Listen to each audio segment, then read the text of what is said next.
Une production du Studio SF. Bienvenue à Sans Filtre, le podcast où on parle de ce qu'on veut avec nos invités. That's it, je suis Doomplante, avec moi PH Quentin. Et aujourd'hui, c'est un grand plaisir de recevoir Judith Fetzer, qui est entrepreneur, qui a été la directrice, la présidente, fondatrice de Cookit, entreprise qu'on connaît presque tous au Québec. On a tous déjà entendu parler de Cookit, vu une pub Cookit. Moi, j'ai été abonné à Cookit pendant un bon moment. J'ai appris à cuisiner grâce à Cookit. J'étais vraiment mauvais. Et maintenant, je suis correct. Je suis moyen. Bon, bref. Judith qui nous raconte son histoire, en fait, parce que Cookit, elle a dû vendre et elle a dû déclarer faillite avec Cookit. Il y a eu un gros boom dans la pandémie. Ça allait super bien leur affaire. Ils étaient au top. Et puis, ils ont eu des moments plus difficiles. Puis, littéralement, au mot de Judith, une descente aux enfers. Elle nous raconte comment elle a vécu ça professionnellement, aussi personnellement. Elle est en entreprise aussi avec son conjoint.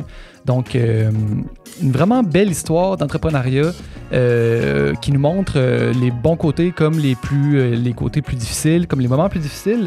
Mais ce qui est beau là-dedans, c'est qu'on se relève. Puis Judith, maintenant, elle a des nouveaux projets. Elle regarde vers l'avant.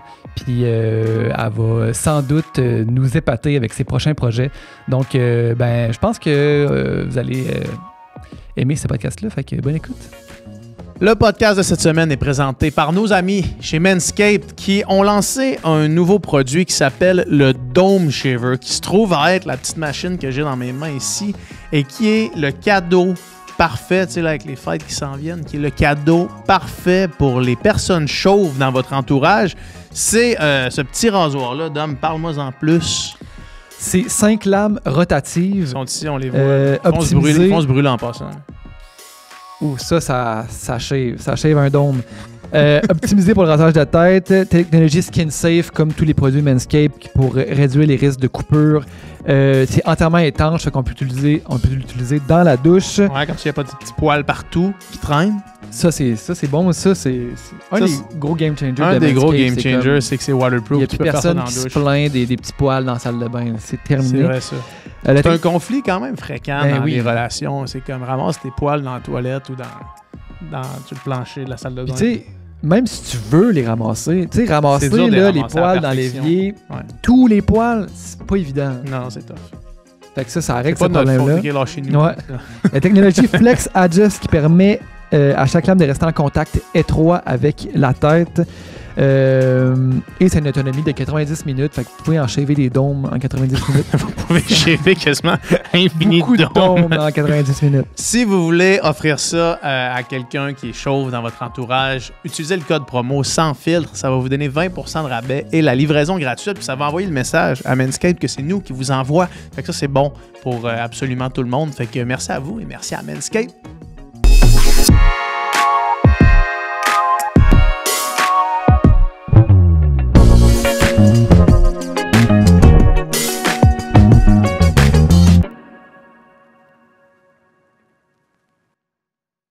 C'est parti. Yes. Let's go! Merci beaucoup d'être là. Ben, ça me fait vraiment plaisir. C'est vraiment apprécié. Ouais.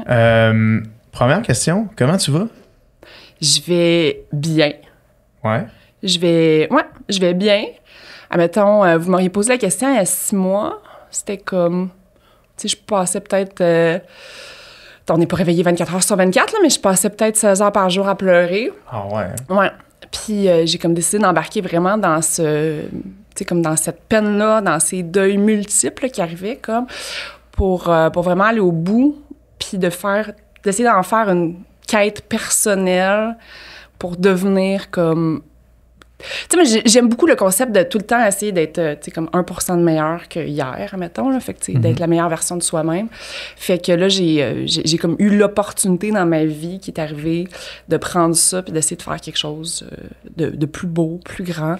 Fait que c'est ça. Fait que je vais bien, toujours un petit peu mieux qu'à tous les jours avant. 1% mieux qu'il y a. Ouais. Tu sais, mettons, petite mise en contexte, j'ai quand même vécu... tout ce qui s'est passé dans l'aventure Cookit, qui s'est terminé dans un processus de vente et à un compétiteur. Mm-hmm. Et qu'on a placé le reste des actifs sous la loi de la protection de la faillite. Fait que ça, c'était arrivé en février. C'était un gros 11 ans de ma vie qui venait de terminé dans cette situation-là qui n'était forme. pas mon outcome désiré, là, on peut l'imaginer.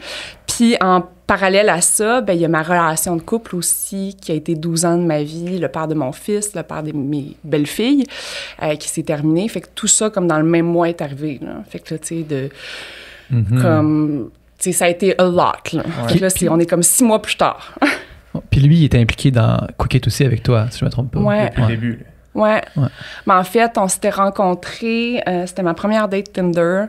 À la première date... C'est un succès quand même, 12 ans pour une première date Tinder. Là.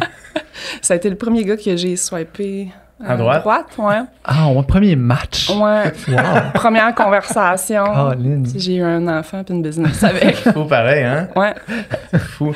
Peut-être retournons un petit peu en arrière parce que la dernière... évidemment, en se préparant pour le podcast, j'ai essayé de trouver, de consommer un peu des entrevues et des trucs que tu avais fait. Puis, tu sais, l'histoire de Cookit, puis du rachat, puis de la loi de la protection pour la faillite, j'avais suivi l'histoire de loin, mais sans vraiment trop m'y plonger. Mais la dernière entrevue, je pense que j'ai trouvée, c'était pas mal celle avec Niri, justement. Avec Niri. Il y a quasiment 2 ans. Oui, Niri, ouais. Puis, à la fin du podcast, tu parles de la sortie de la COVID avec Cookit, puis que là, évidemment, les chiffres gonflés par la COVID, finalement, reviennent au sol, là, remettent les pieds sur terre. Mais que, quand même, à la fin de ce podcast-là, tu te dis, mais là, les 6 derniers mois, on vient de break-even, puis là, après avoir fait une restructuration complète, puis j'invite les gens à aller écouter le podcast, là, je pense que vous faites un bon travail de faire l'historique jusqu'à ce moment-là. Ouais. Qu'est-ce qui s'est passé après? Ben, il y a 2 choses que je vais aborder par rapport à cette question-là, puis je vais commencer par, mettons, faire un petit peu un recap de l'histoire Cookit, puis qu'est-ce qui est arrivé. Puis, justement, aussi, ce truc-là avec, tu sais, justement, ça faisait 2 ans que j'avais pas donné des podcasts, quand j'en faisais beaucoup avant, quand j'étais très présente, puis ce que je pouvais comme dire, puis ce que je me suis autorisée à dire, ce que mon entourage m'a autorisé à dire, puis voilà, fait que, tu sais, comme, commençons par la première question, qui est comme un peu l'histoire de Cookit. T'es pas toute seule, il y a beaucoup de monde qui dépendent de ce que tu vas dire sur un podcast, des choses comme ça, fait que évidemment... Tu sais, j'ai de la gouvernance, j'avais un conseil d'administration, j'avais des investisseurs, il y en avait du monde dans l'écosystème de Cookit, il y avait les clients, les fournisseurs, les employés, tu sais, quand t'es rendu, quand n'importe quel podcast que je faisais, je le savais que j'avais 200 employés qui l'écoutaient. Fait qu'à un moment donné, il faut que tu choisisses c'est quoi tes lignes de com que tu vas faire. Puis, tu sais, justement, tu sais, je m'en venais ici tantôt, puis je me disais, c'est drôle parce que c'est le premier, tu sais, j'étais entourée vraiment d'une équipe merveilleuse, là, j'avais la meilleure adjointe exécutive, j'avais comme, tu sais, la fille de RP, Flo, avec qui je travaillais, tu sais, qui, justement, tu sais, on faisait, tu sais, comme, tu sais, on faisait les lignes de com avant que je me présentais quelque part, même si ça avait tout le temps de l'air comme... Puis là, j'étais comme là, je m'en viens ici, puis je sais pas de quoi on va parler. Pas de plan, pas de ligne de com. Ouais, c'est ça. Fait que je sais pas sur quelle mine je vais sauter. À suivre. Mais c'est pas grave. On va te coincer. Non, puis c'est comme... C'est un article, là. Ouais, puis c'est comme... Tu sais, c'est ça que j'ai envie, là. Tu sais, j'avais envie d'avoir cette conversation-là, vulnérable, transparente. Fait que bref, l'histoire de Cookit... Ouais, vas-y. L'histoire de Cookit en accéléré, c'est qu'on a lancé la compagnie en 2014. Suite à ça, on a triplé la compagnie à chaque année.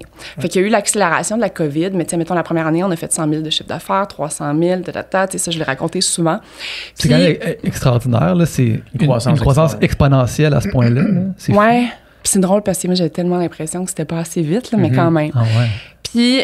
Fait que, tu sais, la business, elle a grossi par plusieurs facteurs, par le fait qu'on faisait beaucoup de... Tu sais, on était les premiers qui avaient un programme d'influenceurs, on a été très social, on a été très out there, on a fait du marketing de proximité, on a diversifié les produits. Tu sais, après, en premier, on avait juste le kit à cuisiner. Après ça, on a fait des acquisitions. Fait que ça a fait en sorte qu'il y a plein de facteurs qui ont fait en sorte que la business, elle a cru. Et quand on est arrivé, juste avant la COVID, on venait de faire l'acquisition de Miss Fresh, on était rendu à 20 millions de chiffre d'affaires.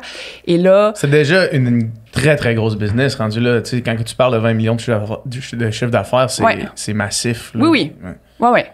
Ouais, Énorme. j'en suis extrêmement fière, là, tu sais. Puis on était rendu une bonne équipe, une petite équipe de Gaulois qui faisait des grandes choses avec très peu de moyens, là, très peu de moyens. Puis on était très créatifs. Puis, tu sais, on pensait comme très broke. Puis en tout cas, j'ai beaucoup aimé cette période-là de Cookit. Puis... fait que ça, c'est comme les 5-6 premières années. Les 5-6 premières années, ouais. Puis la COVID est arrivée et là, on est passé de 20 à 60 millions annualisés en l'espace de comme 2 mois. Ça n'a pas de sens. Wow. Ouais. Fait que là, tu sais, puis on était sur un high total, là, dans le sens que, comme, là, tu sais, un entrepreneur, quand tu as des problèmes de croissance, c'est juste du positif, là. Tu sais, tu peux travailler 17 heures par jour. Moi, ça me donne mal au ventre, ce que tu dis là. Ah! Ça me donne une boule dans le ventre. Pour de vrai, pourquoi? Ouais, parce que juste comme j'ai le studio ici avec Dom, mais j'ai aussi une business de suppléments de sport d'endurance à côté. Puis cet été, on a eu un problème d'inventaire parce que la croissance était trop prononcée.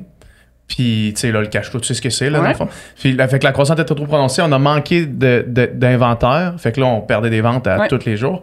Puis, il n'y a pas un moment que je me levais pas avec genre une boule dans le ventre alors qu'il n'y a rien que je peux faire. À part comme essayer d'aller chercher du financement, puis là, d'avancer les trucs. Puis, fait que ce que tu me dis là, de dire en comme quelques mois, on passe de 20 à 40. 60. À 60. Fait que 3 fois en comme 2 mois, genre. Ouais. Faut que tu changes ta structure de Faut que tu changes tout, là. scène, là. Faut que tu déménages, faut que tu engages 2 fois Mais plus non, de mais c'est monde. ça l'affaire, c'est qu'on venait d'acheter Miss Fresh, qui était un compétiteur, qui était de taille similaire à nous, qui était en majorité, qui appartenait à Métro. Donc, Métro avait quand même fait des investissements dans l'usine et tout. Oui, il y avait une grosse usine, eux autres. Oui, fait que tout était là, tu sais. Fait que moi, tout ce qui me manquait, c'était, tu sais, cette usine-là pouvait générer, tu sais, comme produire pour à peu près 100 millions de chiffre d'affaires.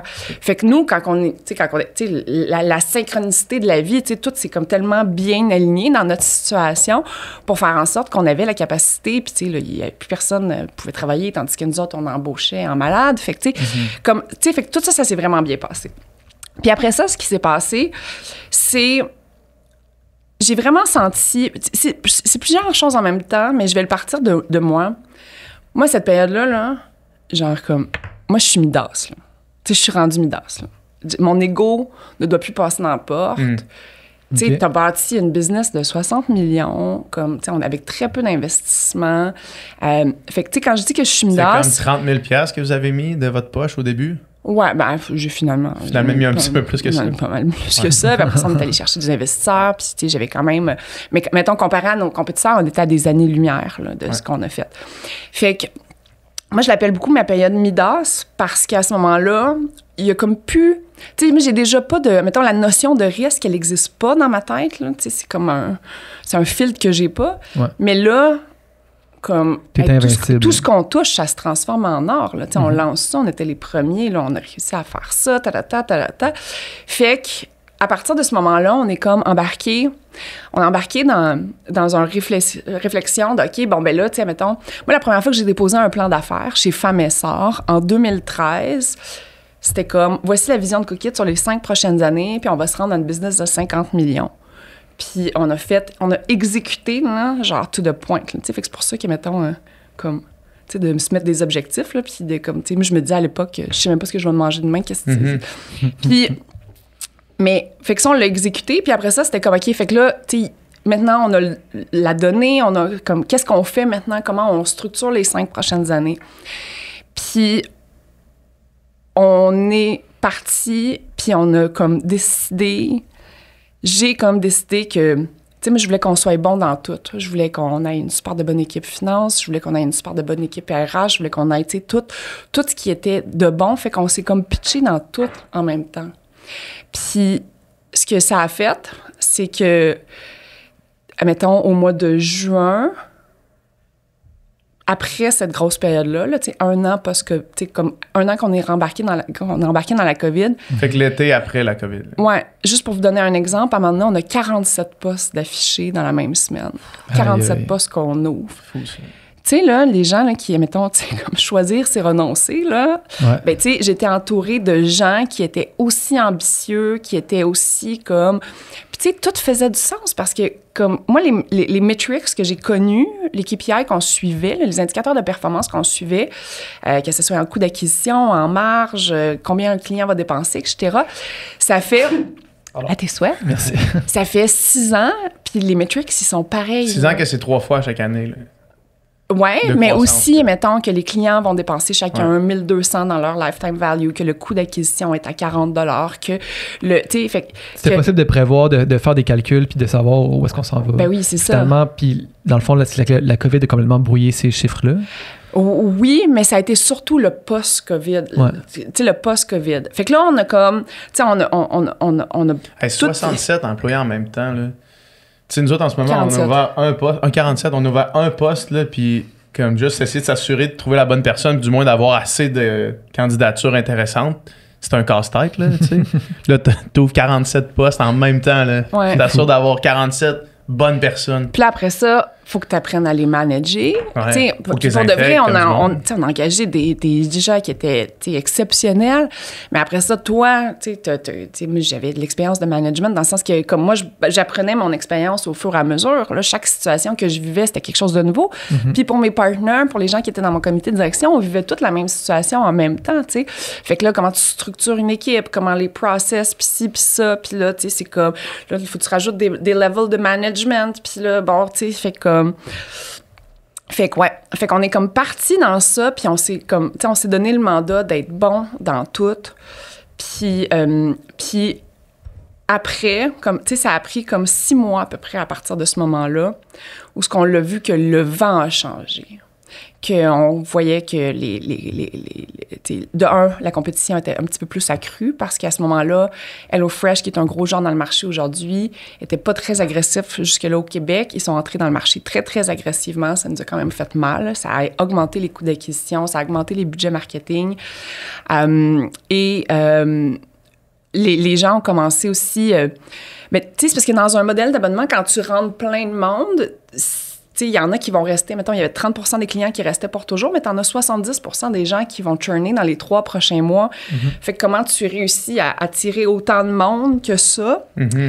Fait que tu sais, on avait fait des modèles financiers, etc., puis tu sais, si on se rendait juste à 90 millions de chiffre d'affaires d'ici les 5 prochaines années, tout ça, ça faisait du sens. Puis quand ça fait 6 ans que tu triples la business à chaque année, t'es comme, Tu dis, on est rendu, là. 90 millions, ça va être facile, tu sais, comme, on est capable de faire ça en masse, là.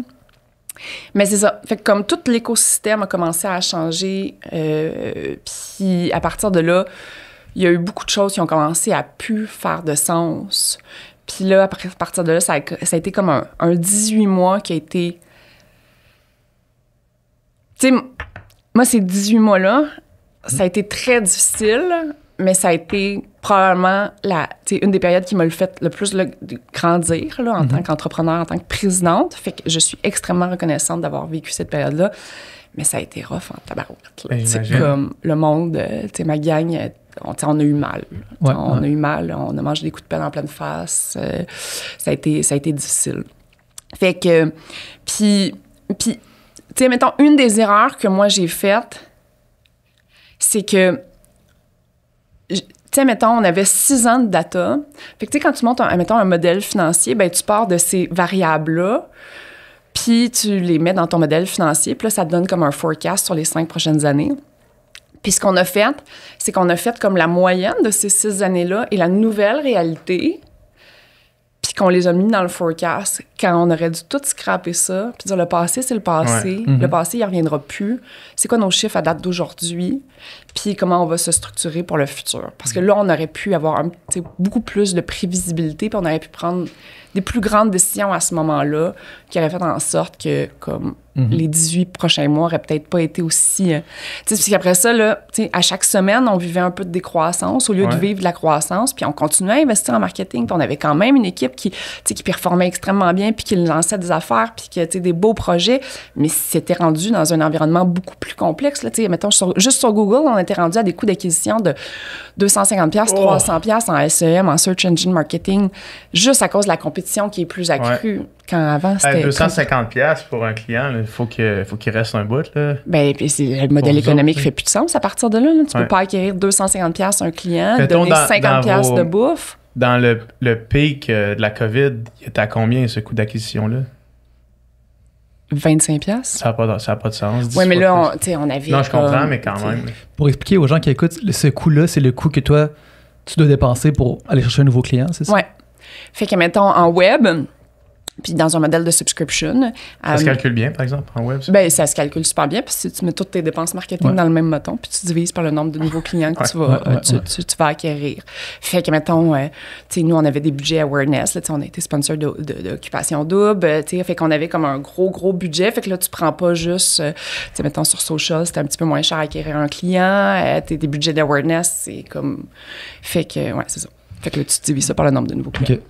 Puis, tu sais, au moment que, là, justement, là, t'es au top de la vague, puis là, le creux commence, là, la descente commence, ça a été quoi les premiers signes? Tu dis la compétition était plus forte. Est-ce que le taux de rétention était moins bon? Est-ce que ça coûtait plus cher que produire les boîtes? J'imagine que tu vas me dire toutes ces réponses, mais c'était quoi les principaux facteurs de cette descente-là? Ça a été beaucoup le coût d'acquisition des clients, le fait que même si on payait très cher pour les acquérir, on avait peu de volume quand même, fait qu'on ne réussissait pas à rentrer, fait que ça faisait en sorte que justement les coûts d'acquisition étaient quand tu divisais, là, selon les... après ça... tu sais, côté produit, tu sais, mettons, on a parlé beaucoup justement de l'inflation alimentaire et tout. Le modèle d'affaires de Cookit était quand même très bulletproof pour ça. Tu sais, j'avais une super équipe qui travaillait produits, achats, cuisine. Tu sais, on travaillait avec 200 fournisseurs en relation directe. Fait que ça, on a comme réussi un peu à surfer dessus, dans le sens que nous, ce qu'on faisait... Sans trop faire gonfler les prix. Oui, c'est ça. Fait que, tu sais, nous, on réussissait à créer les menus tellement en avance, parler avec nos fournisseurs, faire des deals avec eux autres, voir qu'est-ce qu'il y avait comme produit qui était le moins cher possible, puis, tu sais, orchestrer nos recettes avec ça, ce que monsieur, madame, tout le monde a peut-être un petit peu plus de difficultés à faire à l'épicerie quand tu es sur le fait, là. Tandis que nous, on avait tellement de recherche et développement qui se faisait là-dedans que ça, comme on a réussi à le faire. Mais puis c'est que justement, tu sais, une entreprise a des revenus, puis après ça, tu as des dépenses. Puis quand les dépenses sont systématiquement plus hautes que les revenus, genre, ça peut marcher un bout, mais après ça marche pas nécessairement. Fait que, puis une des affaires qui nous a fait vraiment mal, c'est, tu sais, en termes de pertes financières, mettons, là, c'est que on a lancé notre gamme de prêt-à-manger. Puis on l'a lancé vraiment, tu sais, on l'a lancé pendant les 3 premières années. C'était un fournisseur externe qui nous faisait nos menus. Là. Fait que, nous, on travaillait, notre équipe de chefs travaillait avec cette cuisine-là qui le faisait. Mais on avait de la difficulté à justement avoir de la profitabilité sur ce produit-là puis à être vraiment en contrôle du produit fini. Fait que quand on a vu, tu sais, on a fait le business case en faisant pas trop de risques, justement, tu sais, tu fais pas l'investissement, mais tu as ce produit-là, puis tu réussis quand même à avoir de la croissance. Puis toutes les études disaient que le prêt-à-manger, justement, prenait tu sais, puis ça prend encore de l'ampleur. Les gens veulent, honnêtement, de moins en moins cuisiner. Et donc, nous, on a investi plus ou moins 2-3 millions dans le lancement de notre usine de prêt-à-manger. Et, pour que vous le fassiez vous-même. Pour qu'on le fasse nous-mêmes. Mais ça a fait en sorte que à chaque mois, on perdait énormément de l'argent sur cette ligne d'affaires-là. Mais ce qui a été tough, c'est que tu viens d'investir 2-3 millions. Tu perds de l'argent tous les mois, mais d'un autre côté, c'est ton seul segment qui prend de la croissance. Fait que, tu sais, on est passé comme de 4% des ventes à 12% des ventes. La satisfaction client était là. Les clients qui commandaient les 2 services, kit à cuisiner et prêt à manger, comme c'était une offre qui n'existait pas sur le marché, étaient beaucoup plus fidèles. Fait qu'on l'a gardé opérationnel. Puis on a eu de la misère à tirer la plug. Puis c'est finalement au mois de décembre, l'année passée, que comme là, à un moment donné, on devait perdre peut-être 200 000 par mois avec juste cette usine-là, qu'on n'était pas capable de rentabiliser. Fait que ça a été comme, tu sais, tellement de gens ont travaillé là-dessus, tellement comme, tu sais, fait que ça, c'est des décisions qui, tu sais, est-ce que j'aurais dû prendre cette décision-là avant? Sûrement. J'ai de la misère encore à imaginer comment j'aurais pu la prendre, sachant tout ça, tu sais. Puis tu parles de décision, j'imagine que dans ces 18 mois-là, il y a dû avoir beaucoup de décisions qui ont dû être prises justement de comme devoir mettre des gens à la porte parce que tu peux juste plus les payer. C'était quoi la suite des événements justement du top à la fin de ces 18 mois-là finalement? Ouais. Ce qui est tough quand tu es un entrepreneur, c'est que cette période de décroissance-là, tu l'apprends vraiment sur le tas. Là. Ouais, ben oui. Fait que, tu sais, et puis il y a beaucoup de gens Autant qui... t'apprends la croissance sur le tas que t'apprends la décroissance sur le tas, j'imagine. Mais tu sais, moi, je serais plus jamais la même femme d'affaires à cause de ça. Ça a tellement été formateur, justement. Tu es plus prudente? Beaucoup plus prudente. Ouais, c'est ça. Beaucoup plus prudente et beaucoup plus drastique dans mes décisions si j'ai besoin d'en prendre. Ouais. Et plus réaliste. Qu'est-ce que tu veux dire drastique?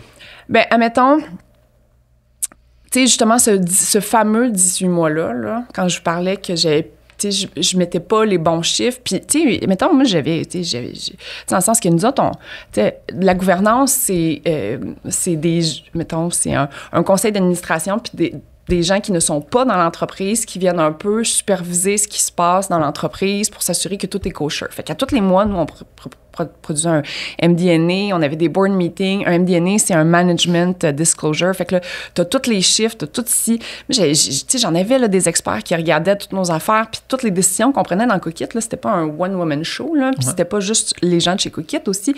C'était comme, il y avait beaucoup de parties prenantes, puis moi, ma job, c'était comme un peu de concilier toutes ces parties prenantes-là. Mm-hmm.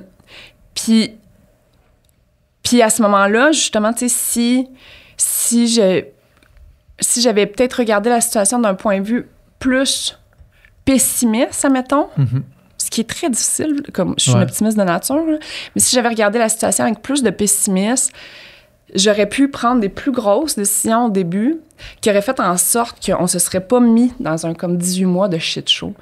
Parce que, mettons, tu sais, tu parles de couper des gens, là. J'en ai fait 3 restructurations de mise à pied. Tu sais, ça a tout le temps été des mises à pied temporaires parce qu'on espérait, donc bien qu'on allait rappeler les gens, même si on savait, tu sais, comme... À un moment donné, on avait comme compris, là, à 3e, que probablement qu'on n'allait pas les rappeler, là. Mais, puis là, tu sais, ça met une tu sais, mettons, justement, là, fait que là, tu sais, tu regardes les chiffres, puis là, c'est très... Moi, je suis une personne très humaine, empathique. Moi, Cookit, c'était... Tu sais, j'appelais ça ma famille, là. Ouais. Puis là, tu regardes ça, du monde avec qui tu vas prendre un verre, que tu connais, tu sais. Puis après ça, t'es comme, ouais, mais là, il faudrait réduire, tu sais, mettons, les dépenses de 30 %. Fait que là, il y a des trucs qui sont faciles. Mettons, les logiciels, bon, tu vas pas briser le cœur à personne de couper des licences. Mais là, quand tu tombes aux 30 c'est pas les licences qui... Non, c'est ça. C'est pas les licences qui coûtent si cher que ça. Là. Non, c'est beaucoup le payroll. Ouais. C'est les trucs, c'est les deux leviers sur lesquels tu as plus... Tu sais, tu peux pas te débarrasser d'un loyer comme ça du jour au lendemain non plus. Fait que, tu sais, mettons, c'est pas tes loyers non plus. Tu sais, il y a beaucoup de dépenses que, comme... Puis... Mais regarder quelqu'un dans les yeux puis dire « Je suis désolé, mais tu perds ta job c'est la chose que tu veux éviter le plus possible, j'imagine. C'est la pire chose, là, finalement. C'est la pire chose, puis c'est ça, fait que là, tu on l'a fait comme... une fois ici, puis c'était la merde. Là. Ouais. Vraiment la merde. Pour une personne, tu sais. Ouais. Ben, c'est triste. plate, mais tu prends l'expérience aussi. Ouais. Je peux vous dire que la 3e, comme, je t'ai rendu un peu moins sensibilisée. Ouais, mettons, dans le sens là. que...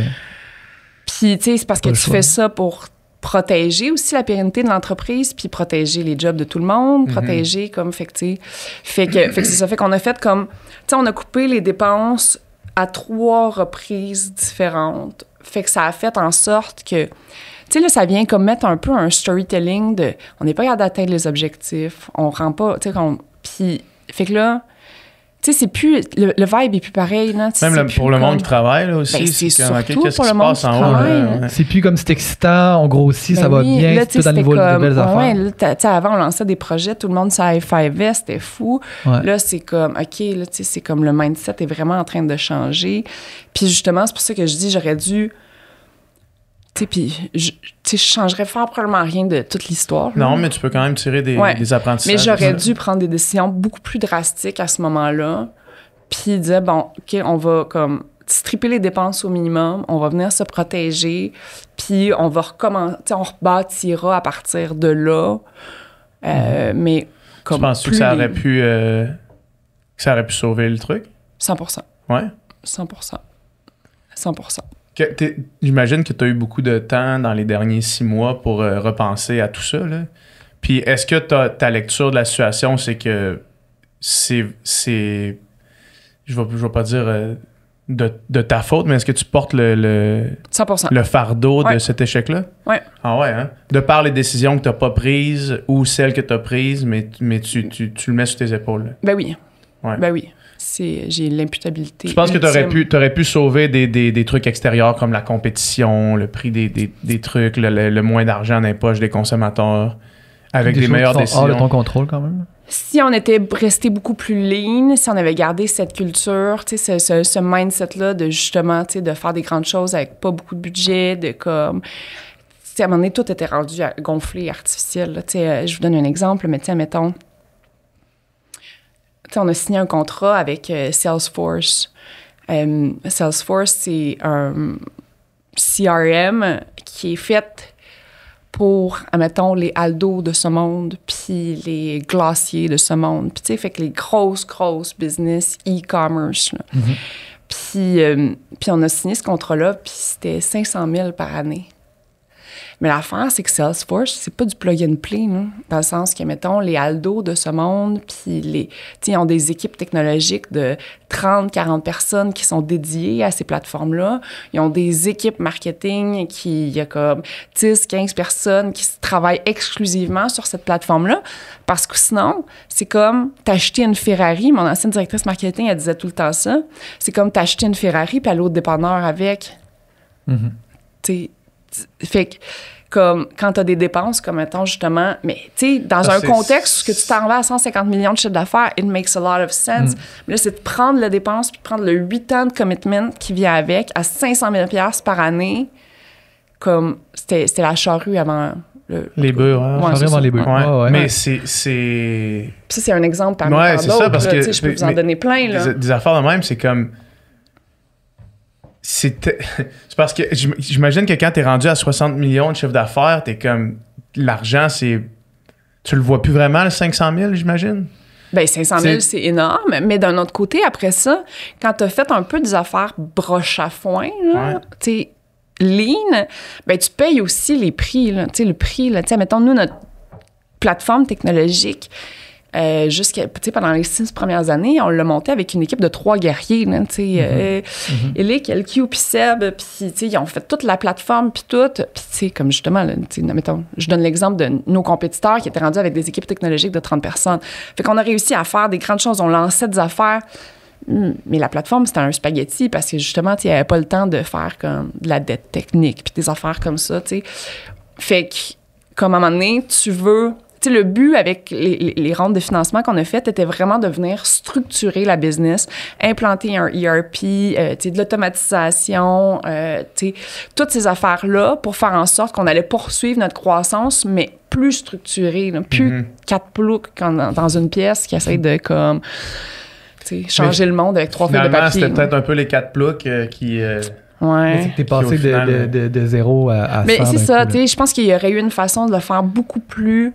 Tu sais, je pense que si j'avais fait des choix, au lieu de se pitcher dans tout en même temps, si on avait choisi, mettons, 2 chevals de bataille, puis se dire, ben, comme on va pas être tête là-dedans, on va pas être tête là-dedans, on va pas être tête là-dedans, mais ça, puis aller un petit peu plus graduellement, puis tu sais, comme... Fait que ça c'est sûr, certain que ça, moi, j'ai appris de ces erreurs-là, tu sais, d'y aller plus graduellement, puis de, comme, quand t'as besoin de prendre des décisions, d'avoir plus de courage pour les prendre, puis d'écouter aussi son intuition. Comme, moi, ça faisait un petit bout que, genre, tout ça, là, je le savais, là. OK. Puis je me suis pas écoutée au complet. OK. Fait que ta petite voix en dedans, elle disait pas « Ah, c'est une mauvaise passe, mais on va sortir. » Ta petite voix, elle disait « Ça va pas. » Jamais à cet extent-là. Ouais.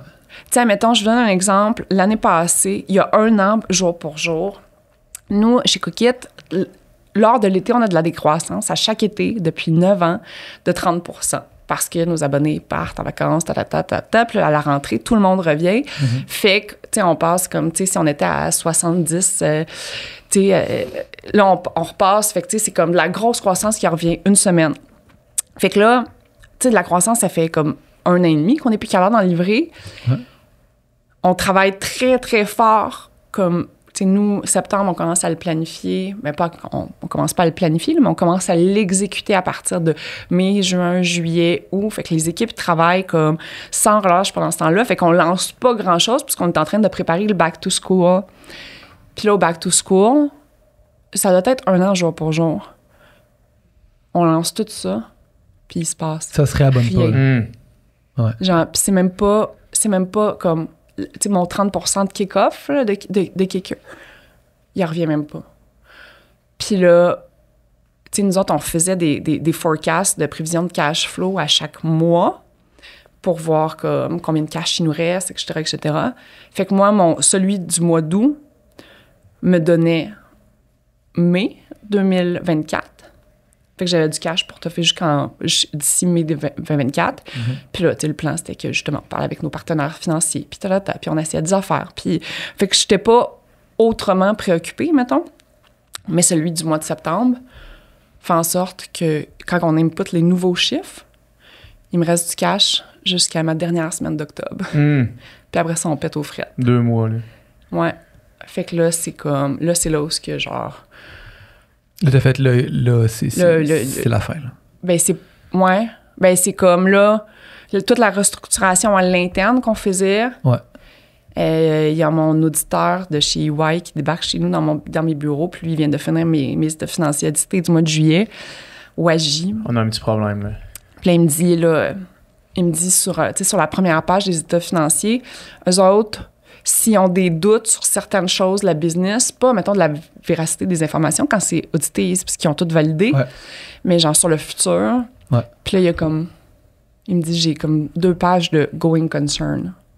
Fait que là, tu sais, c'est comme, on a peur qu'il y aura pas assez de, tu sais, la dette est trop élevée, puis il me lit comme, tu sais, puis je le savais, là, que ça s'en venait, là. Mais là, les voir noir sur blanc, puis il me dit, je pense que faudrait que tu parles avec notre équipe de restructuration. Puis là, l'affaire, c'est que quand ça arrive, là, tu sais, mettons, personne ne connaît ça. Dans le sens que là, c'est un nouveau monde au grand complet. Fait que là, toi, t'es comme un peu abasourdi parce que là, t'es comme restructuration, là, ça veut dire faillite, là. Faillite, OK, attends un peu. Moi, dans ma tête, il y a 2 ans, il y a 1 an... J'étais au top, là. Moi, j'étais au top, puis j'étais genre millionnaire sur papier. Puis là, attends un peu, là, je vais perdre ma business, je vais me mettre sur la loi de la protection. Comment ça va se passer? C'est quoi? Toutes ces affaires-là. Puis là, c'est complexe, les règles les règles fiscales, les règles légales, les règles de comptabilité, les processus.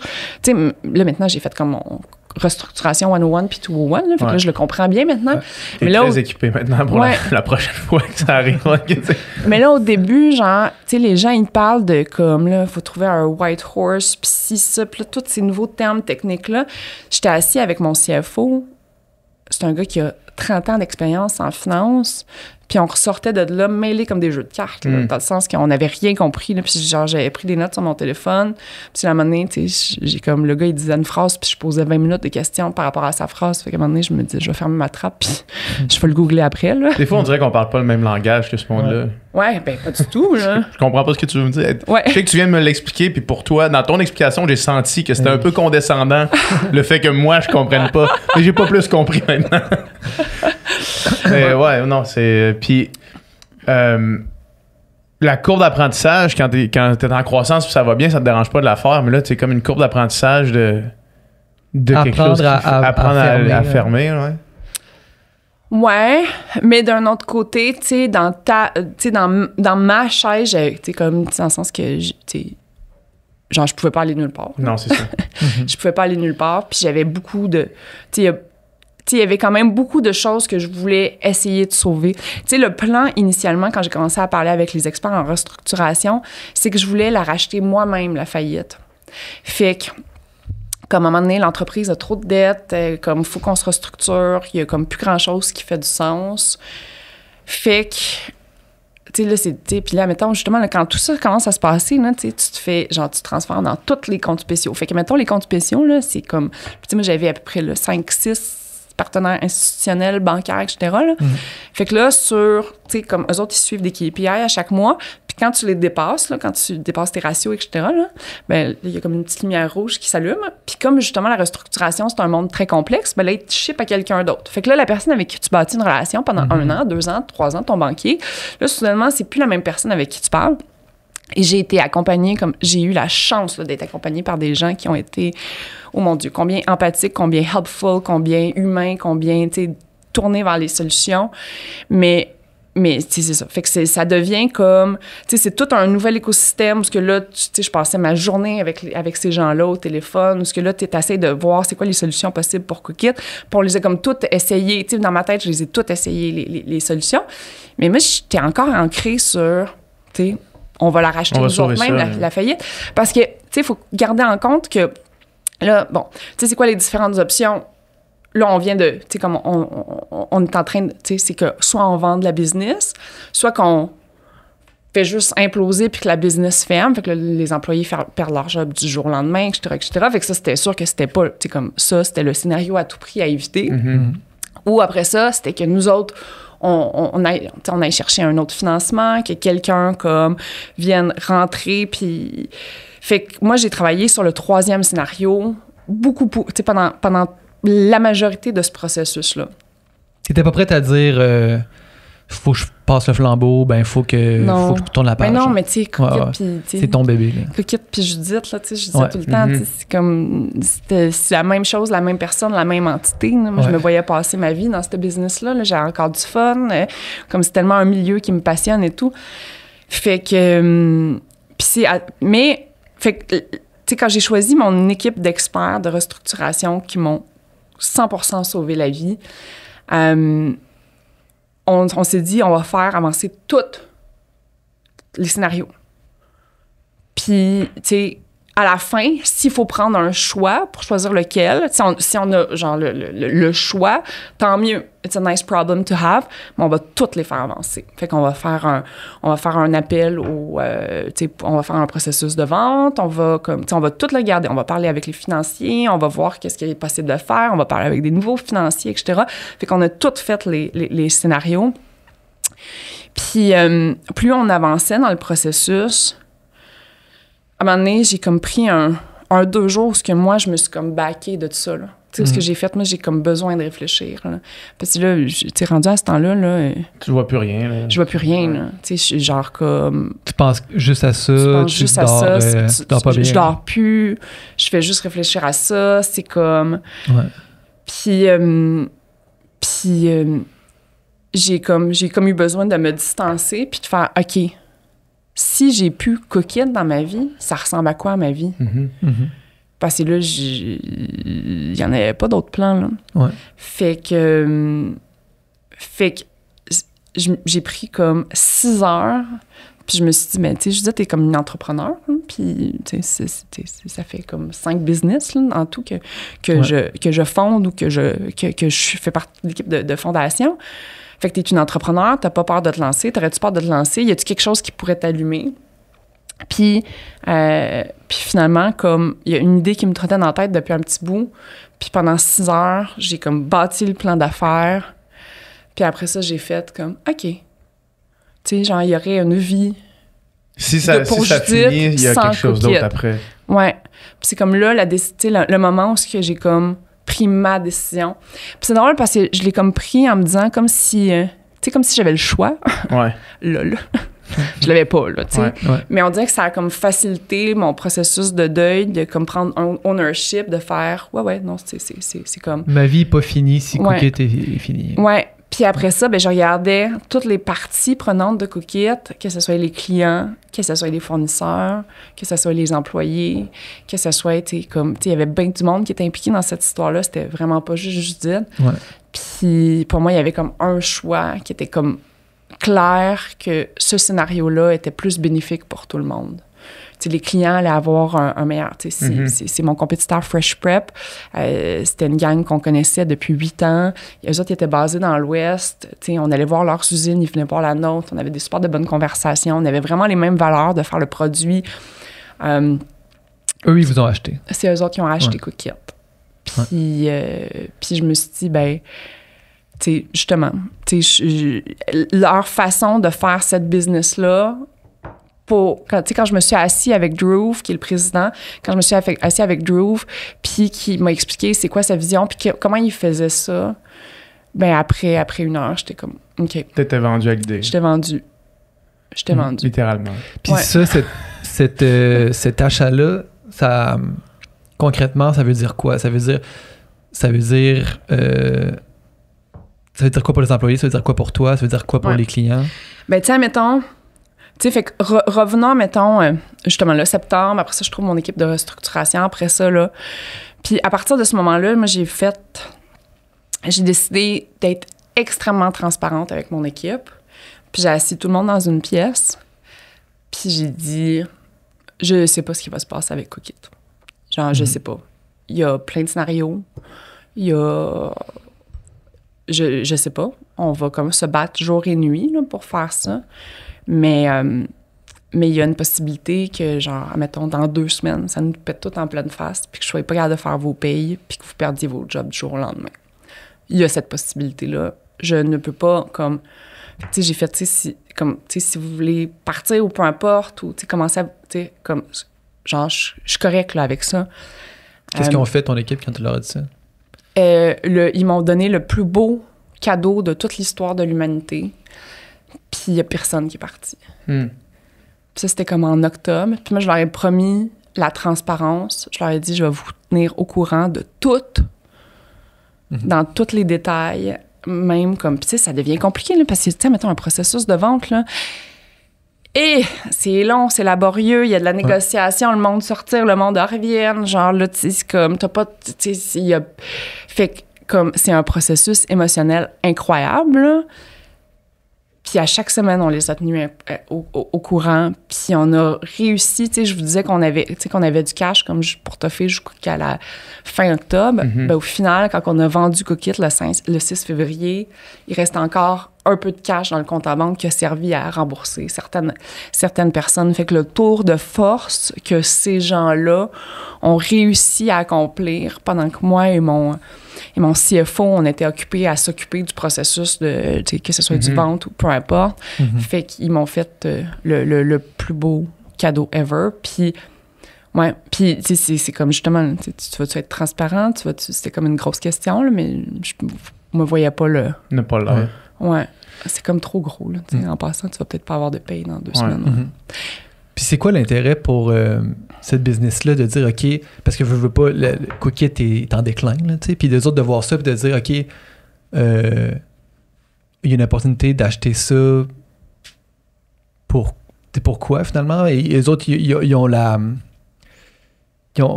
l'assurance de pouvoir redresser ça, puis de pouvoir, comme... Parce qu'il n'y avait pas tout à fait les mêmes metrics que nous, mettons. Donc, eux, ils ont investi énormément en recherche et développement, dans le développement d'une glacière puis des kits zéro déchet complètement.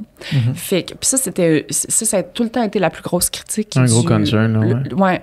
Fait que, on avait beau enrayer tout le gaspillage alimentaire, on avait beau comme, tu sais, fait que, puis ça, on s'entend que ça, c'est vraiment plus le plus gros fléau, là, tu sais, si on compare, on a fait assez d'analyses et tout, mais dans la tête des gens, c'était trop de plastique, puis c'était trop de boîtes, puis 100% d'accord. Fait que, on a lancé, nous, des prototypes, etc.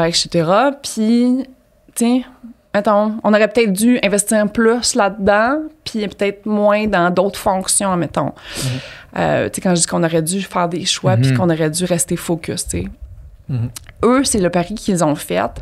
Fait qu'ils n'ont pas nécessairement la même... Justement, tu sais, leurs metrics étaient différents. Ils étaient plus lignes dans leurs dépenses et tout. Fait que pour eux, qui étaient juste dans l'Ouest, ben, de faire cette acquisition-là, puis, tu sais, mettons, en Colombie-Britannique, puis en Alberta, puis les autres, dans les dernières années, ils avaient vécu quand même de la belle croissance. Dans un écosystème, quand tu regardes la compétition en général, tu sais, tout le monde a comme mangé une varlopée. Puis eux, ils ont bien réussi à tirer leur épingle du jeu grâce à ces décisions d'investissement-là puis ces valeurs-là qui sont restées très, très proches d'eux. Fait que pour eux, c'était une opportunité incroyable. De rentrer au Québec déjà avec autant d'abonnés. Déjà. Ben oui, avec autant d'abonnés, c'était quand même... on n'était plus à 60 millions, mais c'était pas une business de 5 millions pareil. Là, c'était une business de presque 30 millions pareil. Fait que là, tu rentres, t'as comme déjà une bonne présence ici, t'as accès à des il doit pas avoir grand monde au Québec, on n'avait pas l'adresse courriel, là, tu sais, fait que tu sais, tu rentres avec déjà une bonne présence, la marque était quand même une marque établie, c'est sûr qu'il y avait des choses à réparer, puis c'est ce qu'ils sont vraiment en train de faire, mais ouais, fait que pour eux, c'est pour ça que ça faisait beaucoup de sens. Puis pour toi, qu'est-ce que ça veut dire, ça? Pour moi, ce que ça veut dire, Est-ce qu'ils veulent que, tu sais, voulaient-tu que tu restes, voulaient-tu que tu t'en ailles, qu'est-ce qu'ils voulaient? Comme, tu sais, de négocier une transaction, veut pas, ça devient un processus qui devient très émotionnel, que ce soit de ma part, tu sais, c'est comme... Fait que, tu sais, je peux pas dire que ça a été un long fleuve tranquille, mettons.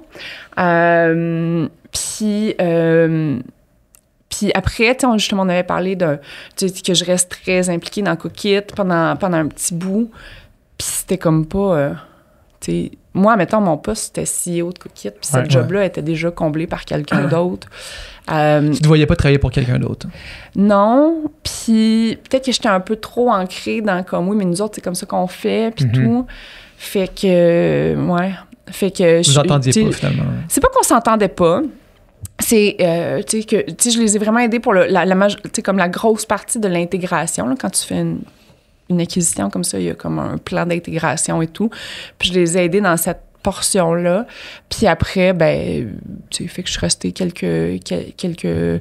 semaines, quelques mois. Puis moi, après ça, j'avais comme besoin aussi tu sais, de faire mon deuil. Puis justement, il se passait tellement de choses dans ma vie en général que comme j'avais besoin de prendre une pause, là, tu sais. Parce que 6 mois comme ça, mettons, ou 18 mois, mais plus les 6 derniers mois, j'imagine que ça t'accapare tellement qu'après ça, je veux pas présumer rien, mais ça doit être difficile sur la vie à la maison. Là. C'est difficile surtout. Parce que ça a comme... il me semble que c'est juste ça qui doit obséder tes pensées tout le temps, puis ça doit quand même être rough, là. Ouais. Comment t'as vécu ça personnellement au-delà de la business? Moi, personnellement, justement, tu sais, septembre, octobre, novembre, ça a été super comme complexe. Puis ça m'a pris comme un petit bout avant de comme décider de prendre des décisions pour commencer à faire attention à moi, là. Fait que, tu sais, mettons... tu sais, je vous donne un exemple, mais tu sais, mettons... tu sais, je suis une bonne vivante, j'ai toujours aimé prendre un verre de vin. Tu sais, je vais pas dire non à un shooter occasionnel, comme... Mais là... mettons, en octobre, là, genre, j'arrivais dans un événement, puis genre, je calais mon verre de vin, là, puis comme, tu sais, il était rendu 7 heures, puis, tu sais, il y en a comme 2 soirées, là, qui me hantent encore à ce jour, là, où, tu sais, je sais même plus ce que j'ai dit à quelqu'un, puis il est 7 heures le soir, là, puis je sais plus comment je suis arrivée chez nous, puis, mais tu sais, d'habitude, genre, tu sais, je pouvais rester dans un bar jusqu'à minuit, puis il y avait pas de problème, là, tu sais, mais là, le stress, puis tout, puis comme, justement, là, tu sais, t'as l'impression que tout ton monde est en train de, comme, imploser, là. Fait que ça a pris du temps puis je veux pas dire que j'ai pas fait les bonnes choses pour Cookit durant ce temps-là, mais j'ai pas fait les bonnes choses pour Judith, en tout cas, là. Fait que, comme, au mois de novembre, c'était là où il y a eu comme la première implosion, puis là, j'ai fait, OK, je peux pas continuer comme ça, là. Je peux pas continuer à comme, me détruire, là. Puis, tu sais, me détruire, c'est justement, là, tu sais, je fonctionnais sur 1 heure de sommeil par nuit, là. Je me réveillais à 2 heures du matin, puis j'écrivais des affaires, puis comme... je suis très... j'overthink beaucoup dans la vie, mais là, c'était comme rendu à un autre niveau, là, tu sais. Fait que... Sur une période de temps relativement longue, en plus, là. Ouais. Continue, excuse-moi, je t'ai coupé. Non, fait mais... Il y a eu ça, mais qu'est-ce que t'as fait après? Une fois que t'as eu cette réalisation-là que ça marche plus, là. Ouais. À ce moment-là, j'ai pris la décision de couper l'alcool, puis je me suis dit, c'est temporaire, mais là, clairement, genre, c'est pas récréatif, là, c'est comme... Fait que j'ai pris la décision de couper l'alcool, pour aussi travailler sur mon sommeil, là, parce que là, à un moment donné, ça marchait plus. Puis un autre des gros trucs que j'ai fait, c'est que je me suis finalement rendue chez mon médecin, puis j'ai dit, je pense que j'ai comme besoin d'aide, là. Puis là, il m'a prescrit du Vivance, qui m'a aidé ce qui est un médicament qui est prescrit pour les gens qui sont TDA, justement, puis pour aider le focus aussi, là. Parce que justement, mon TDAH, il a tout le temps provoqué comme, tu sais, justement, tu sais, j'ai mon impulsivité, puis ci, puis ça, puis... T'as toujours, dans le fond, t'es TDAH, mais T'as jamais été médicamenté? Non, puis moi, je l'ai toujours vécu comme, tu sais, à part quand j'étais jeune, là, mais tu sais, mettons, dans ma carrière professionnelle, j'ai toujours vécu comme une force, tu sais. Je l'ai toujours embrace, mais là, ça marchait plus, là, ça computait plus, là. Ouais. J'avais besoin de, comme, rester focus, puis de, comme, aller au fond de chaque chose, puis de ci, puis de ça. Puis, tu sais, comme, tu sais, ça a pris 3 jours, puis j'étais genre, aïe, je suis capable de lire un contrat. Tu sais, comme...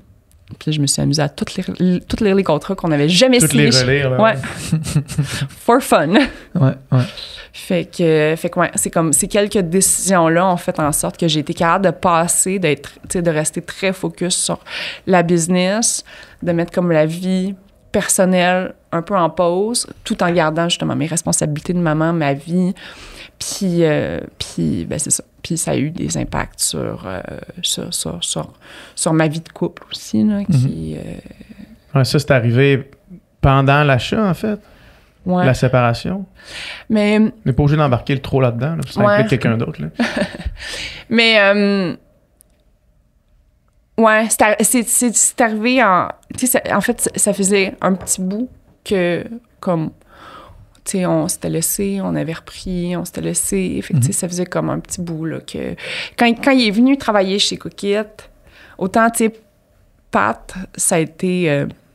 tu sais, puis comme... Tu sais, on était extrêmement complémentaires, mais extrêmement différents. Puis, tu sais, Pat, c'est un actuaire de formation, super comme... Tu sais, tout est comme analysé, suranalysé, etc. Moi, j'étais genre plus comme profil créatif et tout et tout. Fait ce qui peut être une bonne chose, j'imagine, comme duo, ouais, c'est ça? Oui, ce qui est une super de bonne chose. Ouais. Ben, quand après ça, tu gères une famille, une maison, une business, là, ça commence peut-être à faire un peu beaucoup. Ouais. Mais, puis on n'était pas très bons dans la bienveillance, mettons. Fait qu'on s'est beaucoup appris mutuellement, mais genre, comme avec des tapes à gueule, mettons. À la dure. À la dure, ouais. À se rentrer dedans, à comme... Fait que, tu sais, on est ressorti de cette relation-là comme 2 personnes complètement évoluées. Tu sais, c'est la personne qui a le plus façonné la personne que je suis de manière exponentielle. Mais genre, ça a été rough, là. C'est comme... Ça a pas été un long fleuve tranquille, cette relation-là. Fait que... Puis tu sais, ce qui est drôle, c'est que, tu sais, l'histoire de moi puis Pat, elle a commencé, puis à la première date, je pitchais le plan d'affaires de Cookit, puis tu sais, ça a été comme la première personne qui a fait comme « Hey, moi, j'embarque, là. Let's go. » Puis, tu sais, ça a pris longtemps avant qu'ils viennent à temps plein, là, mettons. Là, mais, tu sais, ça a été cette personne-là qui m'a donné comme... Puis, je trouve ça fou que ces 2 aventures-là se soient terminées comme en même temps. Là. Tu sais, c'est quasiment pas un hasard, on dirait. Là. Ouais, c'est ça. c'est trop clair que c'est un chapitre qui se ferme, en fait. Là. Ouais. Puis, les difficultés, excuse-moi, est-ce que, tu sais, quand les difficultés sont après dans le Cookit, ça a fait écho dans la relation ou c'était quand même séparé les enjeux relationnels et les enjeux de business? Bien, à ce moment-là, quand tu sais, au début du 18 mois, c'était mon CFO. Ouais. Fait que... puis pour multiples raisons, on a pris la décision qu'il allait se trouver une job. OK. Puis je dis on, là, mais pas 100% moi, mettons. Là. Ouais. OK. Puis... plus besoin de la ligne de com, là, comme on disait tantôt. Là, fait que c'est comme tu... Puis pour plein de raisons qui s'expliquent, là, tu sais, que rationnellement, puis tout et tout, là, mais... Est-ce qu'il a été plus rapide à lever le flag de comme, hey, faut faire des changements, puis toi, tu voulais pas le voir, ou c'est ça, non? Non, puis moi, je pense que j'étais un petit peu plus drastique, même, dans cette approche-là. Okay. Mais ouais. Ouais. Fait que bref. On dirait que j'ai comme pas... Non, mais c'est correct. Puis là, il m'a dit ça. Non, là... non, c'est ça. Je veux dire, on n'est pas là pour... l'écœurant. Ouais. Mais je comprends que c'est 2 épreuves, les 2 plus grandes épreuves que quelqu'un peut vivre, ou presque simultanées, là, c'est... Ouais, ben, ouais. Ben, tu sais... Ouais. Puis, tu sais, c'est comme... tu sais, le deuil de Cookit... Tu sais, il y a beaucoup d'employés qui ont gardé leur job, tu sais, comme... Qui ont décidé de rester dans cette aventure-là. C'est pas tout le monde qui a trouvé chaussures à son pied non plus. Les clients retrouvent... Tu sais, comme... Fait que, tu sais, ça, de voir que, justement... il y a bien des affaires qui thrive de ce côté-là. Ça m'amène vraiment... Tu sais, là, maintenant, tous les clients sont avec la glacière. Tu sais, le kit zéro déchet, comme... Tu sais, commence à être déployé. Je suis une utilisatrice, je tripe sur les recettes. C'est plus facile, c'est plus simple. Tu sais, fait que, comme tout ça, ça me rend vraiment comme en paix d'avoir pris cette décision-là. Puis, tu sais, Cookit, mon petit bébé... Tu sais, c'est comme un enfant, là. Tu sais, t'es comme, OK, bon, ben on a fait un bon bout de chemin, puis là, tu continues à faire ton bout de chemin de ton côté. Fait qu'on dirait que cette portion-là, le deuil, ça va quand même bien. Je suis très en paix avec ça. D'éclater ta famille, tu sais, la monoparentalité, tout ça, là, c'est vraiment ça que, comme j'ai braillé dans les derniers mois, là. C'est ce que je trouve beaucoup plus tough. J'imagine. Puis comment tu fais pour tourner la page sur toute cette période-là, puis regarder vers l'avenir? Ben, tu sais, comme je vous ai dit, mettons les premiers mois, j'ai décidé de comme, ben, vas-y ma fille, braille. Ouais. Tu t'es autorisé ça. Ouais. Puis là, moi, quand j'embarque dans quelque chose, tu sais, j'embarque. Fait que là, j'étais comme, OK, wellness, retraite à Tulum, let's go. Là, tu sais, genre, on va voir comme on fait du human therapy, on va voir un astrologue, on fait genre de la thérapie, on lit des self-help, genre, name it, T'as là. tout essayé, t'as tout fait. J'ai tout fait. Ouais. Là, j'étais rendue, j'ai un ostéopathe, j'étais rendue loin, là, tu sais, comme, je les ai toutes faites. Il y a certains trucs qui ont vraiment résonné chez moi. Comme puis quoi? Qu'est-ce qui a mieux marché puis qu'est-ce qui a pas... Mais connaissez-vous le human design? Non. C'est quoi? Mais je l'explique super mal, OK? Parfait.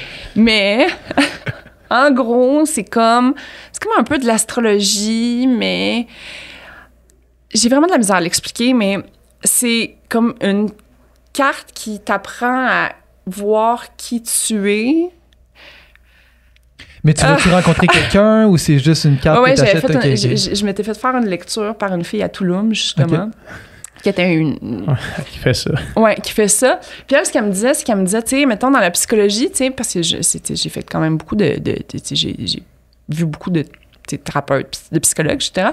Puis elle, ce qu'elle disait, c'est comme, tu sais, dans la psychologie traditionnelle, c'est comme, tu sais, il faut tout le temps comme, tu sais, comme que tu fixes certaines affaires, là. Peut-être pas avec tu sais, mais c'est un peu ça, comme le mindset. Puis le human design, c'est juste, voici comment t'es avec tes zones d'ombre et tout, puis fais juste comme le savoir, apprends-le, puis genre, be chill with it. Fait que, tu sais, mettons... Mais c'est en tirant des cartes. C'est quoi? C'est pas en tirant des cartes, c'est avec ta carte du ciel au moment de ta naissance. Fait que c'est comme un peu teinté de l'astrologie. Puis c'est un Canadien qui a fait ça, puis il a développé ça comme à Ibiza. Puis là, je sais pas s'il était comme ses champignons, whatever. Sûrement. Mais là, après ça, c'est comme un mélange de bouddhisme, puis de ci, puis de ça. En tout cas, comme, vous irez voir. Mais bref, ça... Ouais, ça a résonné, okay. ma thérapie. Puis après ça, ben c'est ça. Tu sais, fait que tu sais, je suis quand même, tu sais, très, très choyée dans la vie. Fait que j'ai eu l'opportunité de, comme, aller pleurer dans différents pays. J'étais allée pleurer au Mexique, j'étais allée pleurer en Allemagne, j'étais allée pleurer, comme, dans différentes places. Pleurer devant la Tour Eiffel, pleurer devant les pyramides. Genre... C'est pour ça que je dis, je suis très, très bénie. Ouais. C'est plus le fun quand même pleurer au Mexique, mettons, que pleurer dans ton sol. Ouais. Mais c'est ça, c'était basically, justement, là, j'essayais de comme pause avec ça, puis de me comprendre. Puis, tu sais, justement, tu sais, que ce soit dans un processus de faillite, de vente ou un processus de séparation, ben après ça, la to-do list, ça finit plus de finir. Tu sais, moi, je gère encore, tu sais, je passe encore 10-15 heures par semaine à gérer la faillite de Cookit, à finaliser le règlement avec les créanciers. Parce que, tu sais, là, Cookit fait faillite, mais il y a bien des affaires que j'ai signées personnellement, que j'ai donné des cautions, des garanties, que genre, il y a bien du monde qui se sont retournés vers moi, fait que négocier ça, des anciens dossiers, mettons, de la CNSST qui te repop, parce que là, maintenant, t'es rendu la seule personne qui est pour Cookit, des fournisseurs, des ci, des ça, puis après ça, dans une séparation, t'as la vente de la maison, le déménagement, là, tu sais, comme... Fait que, tu sais, c'est comme dans ces deux grands champs, là, t'as comme une to-do list de marde. Genre, pendant 6 mois. C'est juste des tâches de marde. C'est toutes des tâches de marde. Mais d'ailleurs, ça, comment ça fonctionne? C'est parce que là, dans le fond, si je comprends bien, c'est que il y a une partie qui a été achetée puis qu'il y a une partie de Cookit qui a été mise sur la protection de la faillite, c'est ça? Fait que, mettons, quand tu regardes, quand le compétiteur a regardé, Puis ça, en passant, tu sais, s'il y a des gens qui nous écoutent ou peu importe, ben pas s'il y a des gens qui nous écoutent, là, mais s'il y a des gens qui passent à travers cette situation-là, peu importe, tu sais, moi, comme, tu sais, venez me parler sur les médias sociaux, peu importe, ça va me faire plaisir, puis comme de vous donner un peu de guidance par rapport à ça, là, parce que c'est très complexe à naviguer. Ouais. Mais mettons, dans ce processus de vente-là, tu listes un peu tous les actifs, comme les revenus. S'il y a un actif, mettons, de la compagnie, autant que comme la chaise dans l'usine, qu'autant, bon, les employés, que le brand, que, mettons, toute la propriété intellectuelle. Fait que tu listes tout ça, puis les gens, quand ils regardent, ben ils font comme moi, je vais prendre ça, ça. Mais évidemment, mettons, je vais peut-être pas prendre la dette. Ça m'intéresse moins. Fait que là, tout ce qu'ils ont tout ce qu'ils achètent, ils mettent un prix, puis après ça, on regarde ça en gang avec, comme justement, le conseil d'administration, les investisseurs, etc. Puis après ça, on prend une décision si on approuve ou pas. Et que les créanciers ne viennent pas avec. Les autres, ils n'ont pas d'obligation de redonner de l'argent aux créanciers. Non, parce que la loi de la protection de la faillite, elle est quand même faite pour essayer de garder tu sais, dans le sens que quand tu as une entreprise, tu sais, c'est pas parce que tu as pris des mauvaises décisions financières ou peu importe que, tu sais, on va tout scraper, puis, tu sais, parce que, mettons, si Cookit venait avec toutes ses dettes, mais il n'y a aucun moyen, il y a personne qui va prendre ça, là. Ouais. Fait que là, dans ce temps-là, ben justement, tu viens les placer sous la loi de la protection de la faillite, ça fait mal, comme, tu sais, justement, il y a des fournisseurs qui ont perdu de l'argent, il y a des gens au Québec, tu sais, comme, moi, j'ai perdu énormément d'argent, et comme, j'ai des amis qui ont perdu de l'argent, des partenaires d'affaires, tu sais, on est comme une gang à avoir perdu de l'argent dans cette faillite-là. Puis c'est ça, fait que tout ça, tu le places. Puis après ça, nous, on s'est présenté devant le juge avec une solution un peu clé en main. C'est parce que si on se présentait... Tu sais, nous, on est un service d'abonnement où on livrait... Tu sais, mettons, on facturait le mercredi, mais on livrait le dimanche, lundi. Bon, fait que tu payes avant de recevoir. Puis on voulait pas se placer sous la loi de la protection de la faillite parce que du moment que tu fais ça, t'as beau comme espérer, genre, de fermer les yeux puis comme que ça va pas sortir.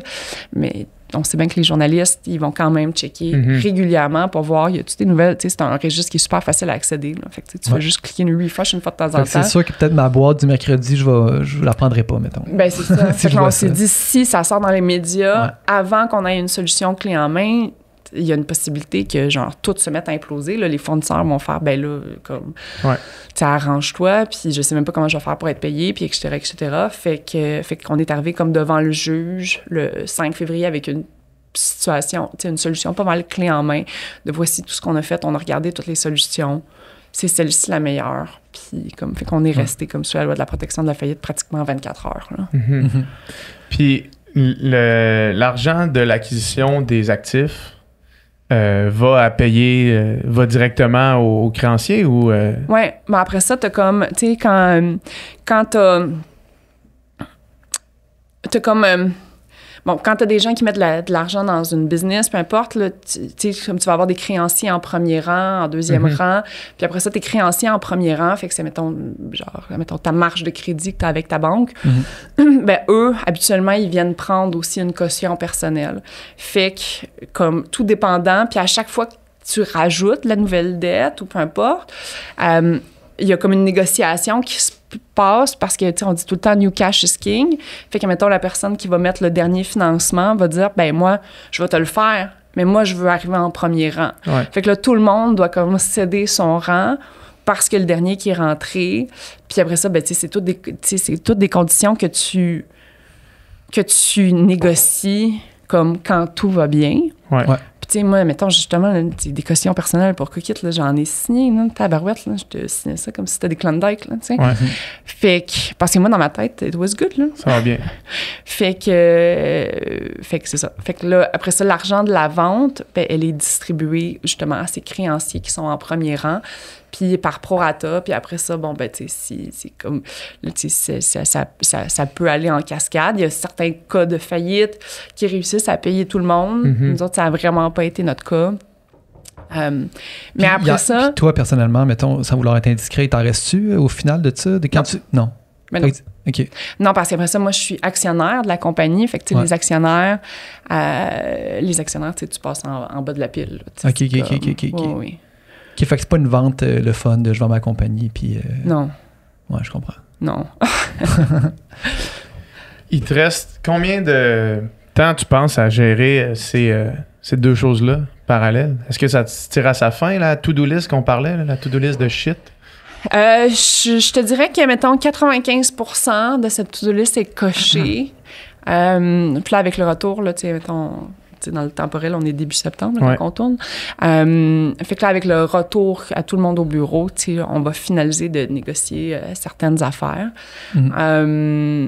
Parce que justement, est-ce que j'ai fait de l'argent dans l'histoire de Cookit? Est-ce que j'ai monétisé? Non. Puis, mettons, juste pour le fun, en 11 ans de Cookit, j'ai calculé c'était quoi mon salaire moyen, puis c'était 51 000, tu sais.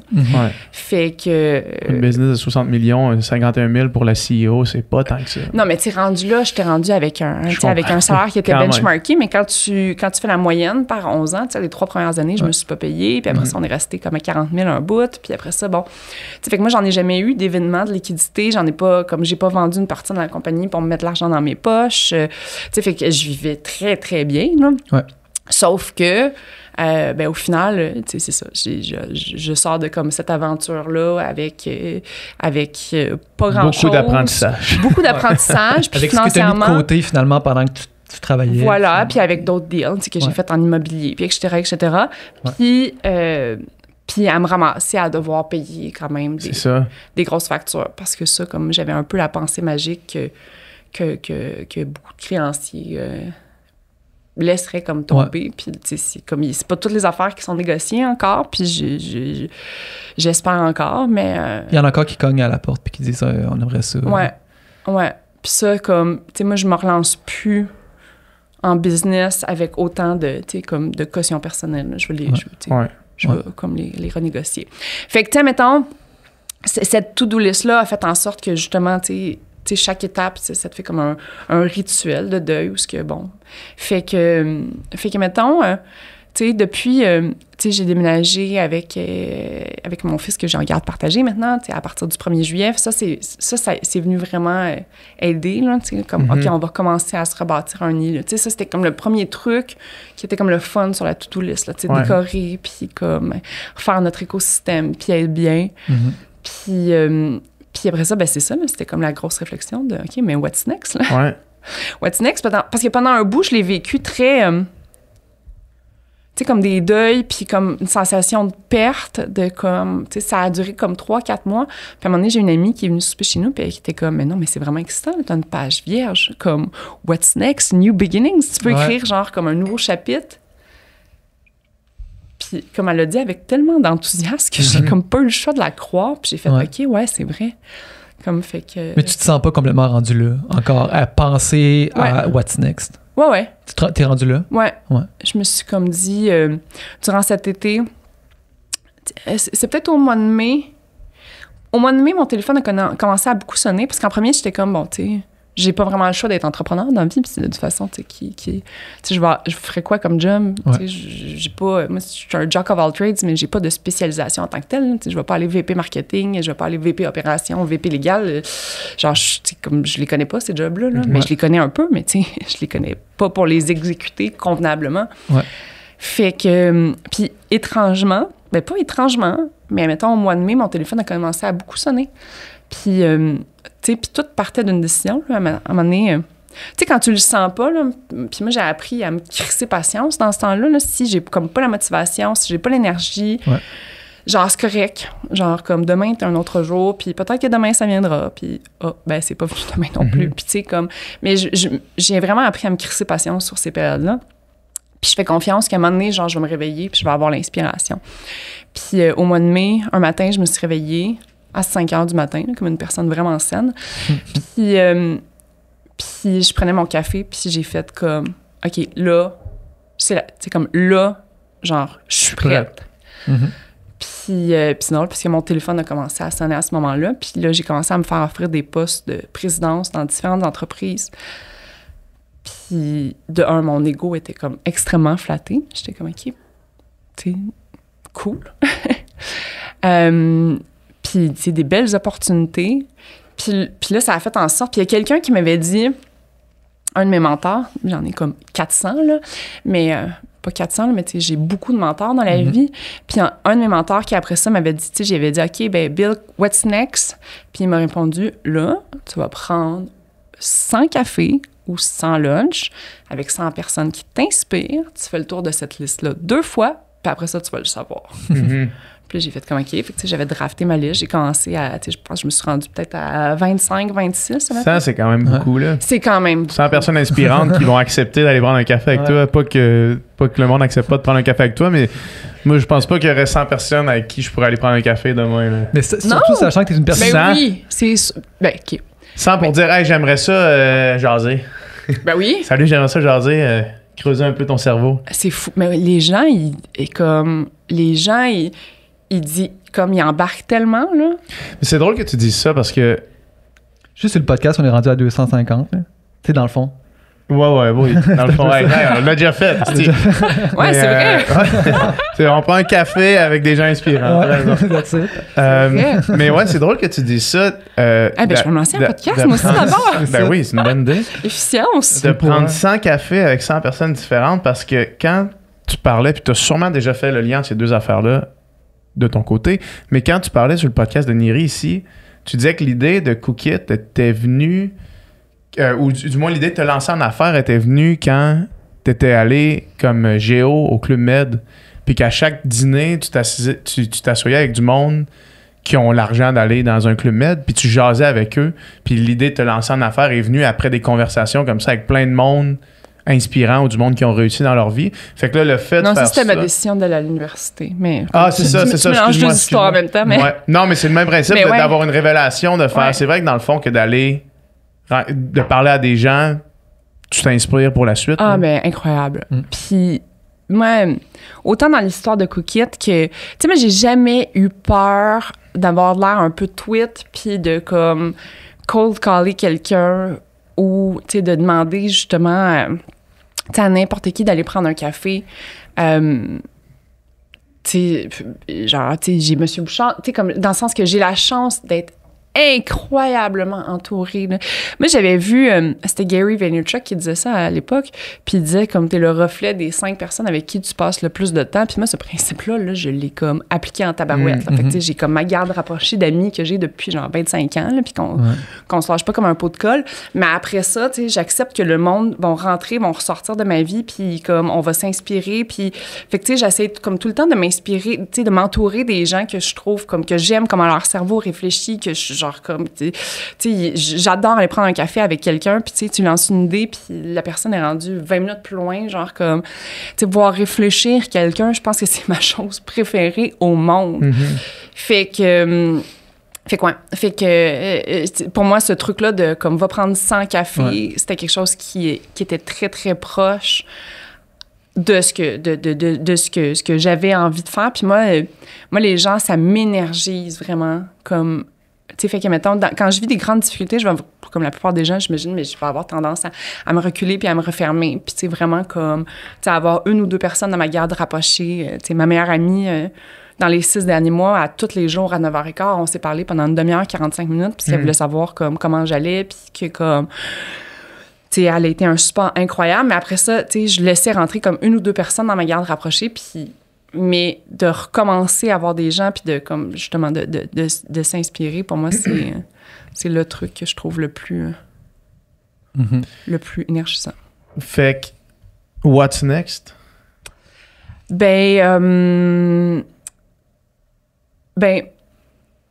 Puis c'est drôle, je peux-tu vous expliquer pourquoi j'ai reach out pour le faire? Parce que c'est moi qui ai reach out pour faire le podcast. Tu veux investir dans un studio de podcast? Non, parce que j'ai écouté le podcast de Xavier Dolan. Ouais. Puis, je peux dire qu'on est la même personne. Non, mais j'ai adoré... tu sais, il a beaucoup parlé de son film qui a été comme plus difficile, puis de comme ce comme rejet-là, puis je l'ai écouté, puis c'est comme d'un point de vue très égoïste que je me suis dit, il me semble que j'ai comme le goût de verbaliser à haute voix pendant, tu sais, puis je pense que c'est toi qui en parle à un moment donné, tu sais, quand il demande, tu sais, c'est normal que les gens, ils pleurent ici, puis tu dis non, mais tu sais, tu parles comme, fait que tu sais, ça t'aide comme vraiment à clarifier ce qui puis j'avais comme le goût de faire ça, exercice d'introspection. Fait que c'est pour ça que j'ai reaché out, Puis... c'est une manière de tourner la page, fermer le chapitre? C'était un peu une manière de tourner la page, puis de reprendre possession de comme mon discours, tu sais, parce qu'après le processus de vente, tu sais, j'ai comme shut down mes médias sociaux, j'ai délité par mégarde mon Instagram. C'est parce que tu sentais un jugement, tu sentais le regard, je sais pas, de l'autre qui était critique ou... Ben c'est parce que de un, j'avais des plans de com à suivre. Ouais. Fait que comme, tu sais, il y a certaines choses que je pouvais pas, tu sais, comme je pouvais pas commencer à... Tu sais, puis admettons, moi, Cookit, je l'ai beaucoup bâti dans la vulnérabilité, tu sais, les 4-5 premières années, autant mon Facebook que mon Instagram, tu sais, j'expliquais every step of the way, tu sais, comme j'expliquais les moments les plus fun, les bouts les plus tough, tu sais, j'étais très, très transparente, et sur le compte de Cookit et sur le compte de Judith. Puis à un moment donné, tu sais, j'avais une équipe qui était clairement plus douée que moi, puis qui était vraiment fort pour créer du contenu, fait que je me suis comme... Puis j'avais d'autres responsabilités aussi, fait que je me suis comme un peu distanciée de ça. Puis... Tu sais, comme, mettons, en entrée de jeu, on parlait des deux, tu sais, comme des 2 années. Je me suis sentie, je vais pas dire muselée, mais j'ai comme senti que je pouvais pas dire comme, Chris, c'est tough, puis tu sais, il fallait que j'y aille peut-être plus avec des gants blancs. Fait que, tu sais, c'est un peu une raison pourquoi j'avais envie de venir ici pour comme, tu sais, reprendre mon discours, de faire cette portion-là thérapeutique, puis un peu venir comme, peut-être un peu boucler la boucle, comme tu dis. Ça fait partie de mes healing steps, admettons. Fait que what's next? Mettons, moi, je suis une entrepreneur. Ouais. Puis j'ai bâti ma carrière en expérience. Fait que j'ai des standards d'expérience client qui sont très, très élevés. Ma mère est décédée il y a 5 ans de la sclérose latérale amyotrophe. Ça a été...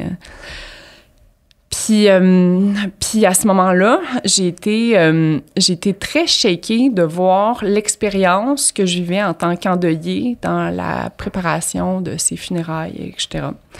Puis je trouvais que c'était comme pas au niveau de ce que je voulais avoir, de ce que je pouvais avoir. J'étais comme, ma mère vient de mourir, je suis obligée de regarder. Au niveau du moment, là? Non, tu sais, mettons, moi, je voulais faire comme des mojitos. Ma mère a trippé sur Cuba. J'étais comme, on peut-tu faire des mojitos? Non, on peut pas. OK. Bon, ça fait que c'est mes chefs qui sont venus faire des mojitos dans le salon funéraire, mais comme... Ouais. Fait que puis à partir de ce moment-là, tu sais, moi, je regarde tout le temps, justement, tu sais, je suis très attentive pour ces affaires-là. Puis quand je vois qu'il y a comme une place où je trouve que l'expérience client est comme un peu brisée, ben c'est des affaires dans lesquelles il me tente plus de...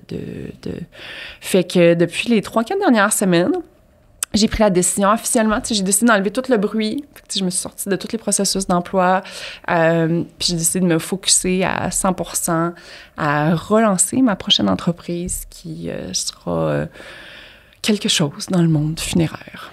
Le monde funéraire, ah ouais. Pour que les gens puissent, par exemple, quelqu'un meurt dans leur entourage, puis puissent faire une célébration de la vie de cette personne-là à la hauteur de à l'image de cette personne-là. Ouais. Fait qu'il y a comme beaucoup de choses dans cette industrie-là que j'aimerais toucher, que ce soit d'accompagner mieux les gens qui sont en fin de vie. Cette préparation-là d'héritage affectif, dans le sens que qu'est-ce que je vais laisser, qu'est-ce que, tu sais, mettons, vous êtes au courant que, mettons, mettons une personnalité sportive super connue qui a à peu près 60 ans, 70 ans, tu sais, comme son documentaire chez RDS, c'est prêt, là. Ouais. Puis quand cette personne-là décède, malheureusement, il pèse sur play, tu sais, ils font la fin, puis le lendemain matin, mais il y a comme quelque chose là-dedans que, comme, je trouve, comme, tu sais, justement, il y a quelque chose là-dedans. Puis après ça, dans les funérailles en tant que telles, fait que, tu sais, c'est très clair dans ma tête et la réflexion et la stratégie et l'alignement se fait vraiment au fil aussi des gens à qui je vais pitcher le projet d'affaires, le plan d'affaires, puis que, tu sais, moi, je suis comme, challenge-moi, là. Tout ce que tu crois pas, tout ce que tu, comme, toutes tes craintes, tous tes doutes. Chose que, quand j'ai lancé Cookit, les gens, ils me disaient tout le temps, oui, mais tu sais, ça, puis nanana, puis moi, ça m'anéantissait, puis j'étais comme, OK, ils croient pas dans le modèle d'affaires, puis ils croient pas en moi, puis je venais comme un peu le prendre personnellement, là. Puis avec l'expérience t'apprend que non, genre comme, tu y crois pas, là, vas-y, là. Pourquoi tu y crois pas? Ça veut pas dire que je vais te prendre ça pour du cash, mais tu peux être sûr que, comme, je vais la prendre, ta liste, puis genre, je vais y réfléchir, puis comme, la prochaine fois, je vais avoir une réponse sur toi, ou je vais avoir itéré, ou peu importe. Fait que là, je suis comme dans cette période-là de processus créatif, pour comme aligner justement qu'est-ce que je veux lancer exactement, dans quel ordre je veux le faire. Puis voilà. Mais c'est quelque chose qui... ouais, mais c'est comme... Je trippe sur la mort. OK. Ouais, comme ça me fait pas peur, du moins. Je comprends. Ça me fait pas peur, puis je trouve que les gens ont comme peur d'en parler ou sont un peu inconfortables. Puis il y a comme quelque chose qui est plus grand que Judith, je trouve, qui est comme une mission sociale que j'ai comme envie de pouvoir développer. Tu sais, depuis la dissociation entre les Québécois et l'Église, tu sais, mettons, justement, au Mexique ou en Inde, les rituels funéraires, c'est tellement sacré que tu te poses pas des questions, tandis qu'au Québec, là, on est rendu à se poser des questions. On fait tout ça au golf? Ouais. Puis là, t'es genre, ou comme... Ouais, on fait tout ça au Saint-Hubert, qui est une histoire que Il aimait tellement les filets. Ah bon, what chicken! Il aimait tellement les filets du Saint-Hubert. Il était plus cuisse. Il était plus cuisse. Les eulogies, là, il était plus cuisse. Mais moi, j'y crois à ça pour vrai, parce que je pense souvent, en fait, souvent. Ouais! Tu penses souvent à quoi? Je pense souvent à... Parce qu'en ce moment, mes deux grands-pères ils commencent à être vraiment vieux, ils sont encore super en forme, ils ont toute leur tête, mais souvent, je me dis, tu sais, là, avec le studio de podcast, ils sont à Québec, fait que venir ici, c'est quand même compliqué, là, fait que on peut pas enregistrer un podcast, surtout un long projet, là, sauf que j'essaie de penser à d'aller faire des mini-podcasts de 45 minutes avec mes grands-pères pour garder quelque chose qu'après ça, on pourra utiliser. Toi, je sais que tu as fait ça aussi avec... Moi, je l'ai fait avec mon grand-père. Toi, t'as fait quoi? Mon grand-père, là, maintenant, il est rendu à quoi? 96? Mais quand il y a eu 90, on s'est dit, il faut garder quelque chose. Il faut qu'il reste des traces le plus possible de mon grand-père, tu sais. Puis surtout, tu sais... Moi, c'est mon grand-père, je le vois dans les parties de famille, je le vois, tu sais. Sauf que... Mais à un moment donné, il avait 20 ans, puis il était dans la fleur de l'âge, puis il était... Il y a tout un pan de sa vie, dans le fond, que j'ai aucune idée, puis qu'on n'en a jamais parlé, parce que c'est juste grand-papa, tu sais. C'est en t'as des petits-enfants, là. Ça se peut qu'il n'y ait aucune idée qu'on soit en train d'enregistrer un podcast maintenant, là, tu sais. Ouais. Puis... Puis ça, pour dire que c'est ça, quand il y a eu 90, on a fait... Puis mon frère, il est réalisateur, il fait du cinéma, fait que on avait comme des outils en plus pour pouvoir comme capturer quelque chose puis faire de quoi de beau, tu sais. Fait qu'on a... Tout le monde dans la famille a écrit des questions. Puis on a passé 2 heures avec à lui poser des questions puis à en apprendre plus sur lui, sur ton plan d'affaires. Ben, c'est clair que ça en va direct là-dedans. Oui, mais tu sais, justement, c'est ça que j'allais te dire, d'avoir de quoi qui reste. Tu sais, justement, une cérémonie funéraire, tu sais... Ben, premièrement, c'est un peu beige, puis c'est un peu tout le même frame, puis mes sympathies, ça la même, c'est fini. Mais tu sais, d'avoir. Petit slideshow. Puis après ça, il existe. Tout ce moment-là, il n'existe plus. Mais tu sais, si on est capable de garder des traces de ces gens-là, puis là, tu sais, on a fait un beau petit film avec un montage d'images aussi, avec ses réponses, puis tu sais, des questions sur lui. Ben, pas là, mais mettons, tu me l'enverrais dessus. Ouais, je peux faire ça. Okay. Ben oui, c'est pas de problème. Puis tu sais, aussi des questions, tu sais. Genre quoi? Mettons, parle-moi de la première fois que t'as frenché grand-maman. Ouais. Comment qu'est-ce que tu voyais en grand-maman qui était différente des autres femmes, tu sais, puis pourquoi tu as décidé de faire ta vie avec elle? Tu sais, moi, mes questions, c'était un peu... Tu sais, mon grand-père, c'est tout le temps été quelqu'un de full, tu sais, heureux, il aime ça avoir du fun, il est full sociable, fait que, tu sais... Puis j'ai toujours trouvé que cet homme-là, il avait compris quelque chose sur le bonheur, là, tu sais. Fait que, tu sais, c'est comme, tu sais, des questions à... Ben, c'est quoi le bonheur pour toi, puis comment t'as fait pour y arriver, ou c'est quoi l'amour pour toi, des questions comme ça, ou juste des questions sur sa jeunesse, c'était quoi la réalité quand t'avais 10 ans, là, tu sais. C'est quoi la chose qui, mettons, dans toutes ces réponses, c'est tout qui t'a le plus, tu sais, qui est plus resté avec toi? Ben, c'est drôle, justement, la question sur ma grand-mère, de comme, pourquoi elle, puis pas une autre, puis tu sais, ta réponse était tellement simple, mais en même temps, ça veut tout dire. C'est comme, pourquoi tu as choisi grand-maman pour faire ta vie avec? Tu dis, ben, je l'aimais.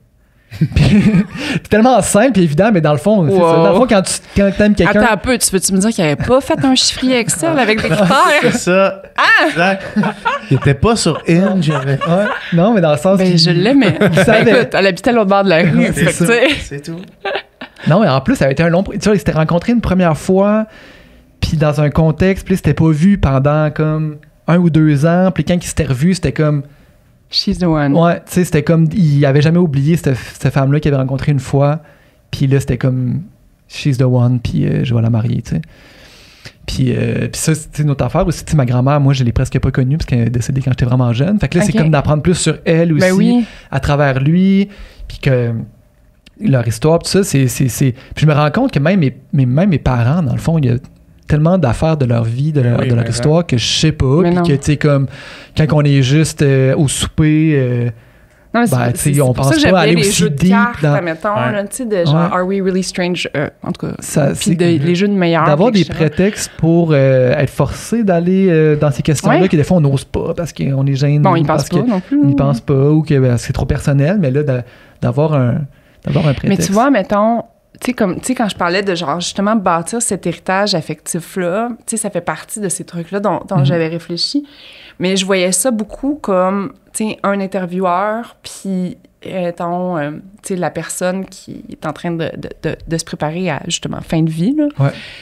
Mais, comme l'angle qui comme devient comme un podcast familial, je capote. Ben oui. Je capote, puis on devrait comme tout faire. Tu sais, il y a personne à part comme...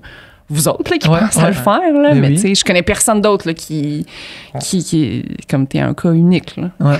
Mais tu sais, exemple, justement, mettons dans le cas du contexte funéraire, des fois c'est dur de faire un podcast quand la personne est décédée, mettons, là, mais de trouver une manière d'organiser quelque chose avec les proches, avec la famille, que tout le monde peut dire un petit quelque chose, mais à l'image, plus que dans un contexte ultra formel, soit d'église ou de petits discours de salon funéraire. Il y a de quoi là-dedans, puis de capter ce moment-là, puis de le garder pour toujours, de garder des traces de ça. C'est ça. Comme tu disais, mes enfants vont pouvoir connaître mon grand-père, qu'ils connaîtront probablement pas de leur vivant. Tu sais, il y a comme... Tu sais, vous avez vu le film Coco? Non, j'ai pas vu. Non? OK. On me dirait pas d'enfant. Ouais. Mais dans le film Coco, c'est comme... ça parle beaucoup de El Dia de la Muerte, qui est comme la célébration des morts que je m'en vais d'ailleurs assister au Mexique dans 3 semaines. Okay. Mais... Puis... c'est comme la notion de l'éternité pour les Mexicains. Elle est très dans, tu sais, comme on va honorer, on va célébrer nos morts à chaque année. Comme ça, on garde un peu leur présence éternellement. Tu sais, mettons, avant, tu te faisais enterrer, t'allais dans un cimetière, t'avais comme ta pierre tombale, puis c'était comme ça. Puis les Québécois, ils sont beaucoup moins là-dedans. Là, tu sais, c'est 80% des gens qui ne choisissent pas cette option-là pour l'instant. Mais... tu sais, comment t'es commémoré, tu sais, justement, tu sais, ces trucs-là, parce que, genre, justement, tu sais, ça garde les gens vivants. Il y a vraiment une profonde réflexion que moi, j'ai vraiment envie de poursuivre. Tu sais, je parle avec des anthropologues, avec plein de gens, justement, pour voir comment on fait ça, là, parce que, mettons, moi, ma mère, elle est dans son urne, là, puis je suis un peu creep, là, fait que, mettons, des fois, je vais jouer aux cartes avec ma grand-mère, puis j'apporte ma mère avec moi, puis je l'attache à côté de moi dans l'auto, tu sais. Ouais. Mais après ça, quand je la ramène chez nous, tu sais, je la ramène dans mon garde-robe, là, tu sais, il y a comme quelque chose de comme, tu sais, il y a comme pas, tu sais, ses anciens collègues, ils peuvent pas aller se recueillir devant mon garde-robe, admettons. Pas que je le veuille non plus. Mais c'est ça. Fait que, tu sais, il y a comme plein de trucs dans cet univers-là, dans cette sphère-là, que j'ai comme le goût d'aborder, d'avoir des réflexions profondes, de conceptualiser, d'aller parler avec les gens, de comme, Il y a de quoi de beau et d'important, je trouve, dans justement cette mémoire-là. Tu sais, mettons, il y a mon oncle, lui, avait fait un gros travail de généalogie, là, tu sais, de toute la famille, tu sais, de retracer jusqu'au premier en Amérique, tu sais, puis là, là, le premier plante en Amérique, il était à tel endroit, il était cultivateur, puis il s'est marié avec une telle, puis nanana, puis tu sais, de voir, tu sais, de se rappeler, je sais pas, d'où on vient, qu'il y a des gens là-dedans qui ont fait des grandes choses, tu sais, puis juste de redire leur nom une fois de temps en temps pour les garder, comme tu dis, un peu vivants. Là, tu sais, je sais pas c'est qui disait... on meurt 2 fois, là, tu sais. On meurt quand on arrête de respirer, puis on meurt la dernière fois que quelqu'un dit notre nom. Mais tu sais, c'est fou. C'est fou, pareil. Tu sais, un jour, il y a quelqu'un qui, pour la dernière fois, va dire ton nom. PH, tu sais. Ouais. Là, ça va être là, tu vas être mort pour la 2e fois. Ouais, c'est fou, ça. Ouais. Mais de garder ces gens-là... Vous avez toujours existé sur YouTube et sur Spotify. Jusqu'à ce que YouTube arrête d'exister. YouTube reste là, mais on va être noyé dans un océan de podcasts. Ouais. On espère que... mais oui, c'est beau puis important. Fait que c'est une belle émission à laquelle tu te lances, je trouve. C'est quand même loin des prêts à cuisiner, quand même. Là. Je trouve pas. Ah non? Je trouve pas. Pour moi, tu sais, comme le prêt à cuisiner... Moi, je tripais sur la bouffe, je tripais sur recevoir les gens. Tu sais, j'ai eu la chance de travailler dans d'extrêmement bons restaurants, dans les meilleurs hôtels.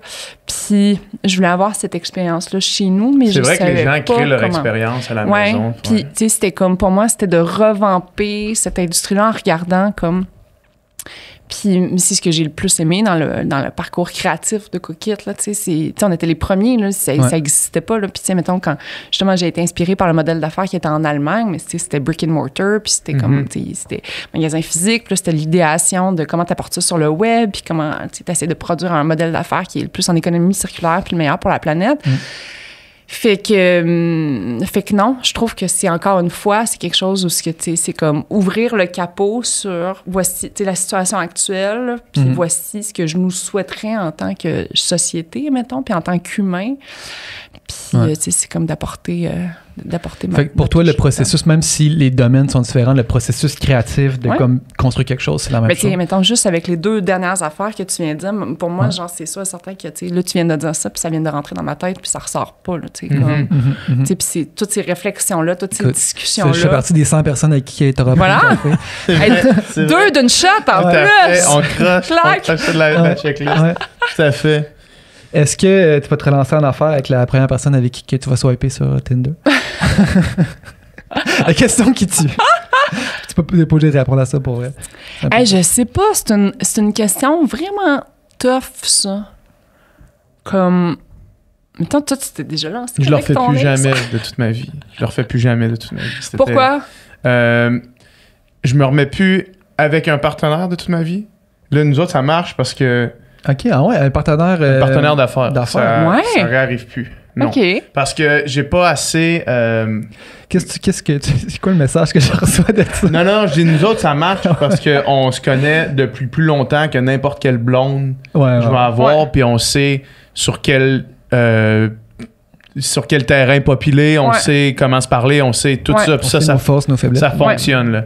Mais je me vois pas rencontrer quelqu'un prochainement avec qui je vais avoir le même sentiment de connaître quelqu'un d'aussi longtemps, tu sais.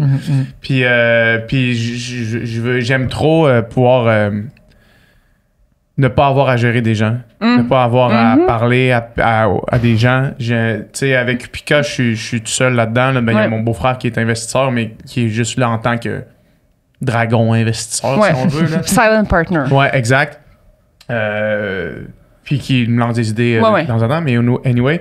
Puis de prendre toutes les décisions sans poser de questions, puis de choisir mes affaires. Puis je suis pas assez avare de croissance pour vouloir diluer mes actions pour aller chercher plus de croissance. Ça m'intéresse pas, tu sais. Fait que à la question après ça, avec une partenaire, là, ma blonde est super, je l'aime, je l'adore. Puis est super intelligente, je me mettrais pas en business avec parce que tu viens mêler 2 affaires. Ben oui, t'as plus de frontières. T'as un enjeu au travail qui devient un enjeu à la maison. Fait que là, t'as une chicane à la maison qui a rien à voir avec la maison. C'est juste parce que là, t'es un peu en tabarnak à cause d'une affaire qui s'est passée à job. Puis là, tu ramènes ça chez vous. Puis là, les barrières deviennent vraiment floues. Puis n'importe qui dit « Ah, on est capable de mettre des barrières », je demande vraiment si t'es vraiment capable d'en mettre ou sinon t'arrives puis t'as-tu déjà eu une soirée complète à pas parler à ton partenaire parce que vous êtes chicané au travail? Ben peut-être, tu sais. Non, mais faire un conseil d'administration quand t'es en tabarnak contre l'autre, puis genre tout le monde le sent, c'est un cauchemar. Parce qu'il y a l'inverse aussi, c'est ça, tu ramènes de la maison dans le business. Ah ouais. C'est comme ton esti d'assiette de beurre de pinot un matin, là, qui était dans l'évier encore, là. Ben là, tu l'auras pas ton augmentation, puis là, c'est comme tout le monde de côté, fait what the fuck. Puis genre ton équipe doit subir ça. Là. Pour moi, ça a été... Fait que, tu sais, ça a été, mettons, dans les erreurs, mettons, plus humaines que j'ai faites, ça, je pense que c'est ma plus grosse. Ouais. Puis c'est pas nécessairement de prendre la décision de travailler ou pas avec Pat, mais les conséquences ont fait en sorte que, justement, ces gens-là travaillaient avec un couple, puis qu'on n'était pas les plus, tu sais, comme les meilleurs dans la communication, puis, tu sais, fait que, ouais.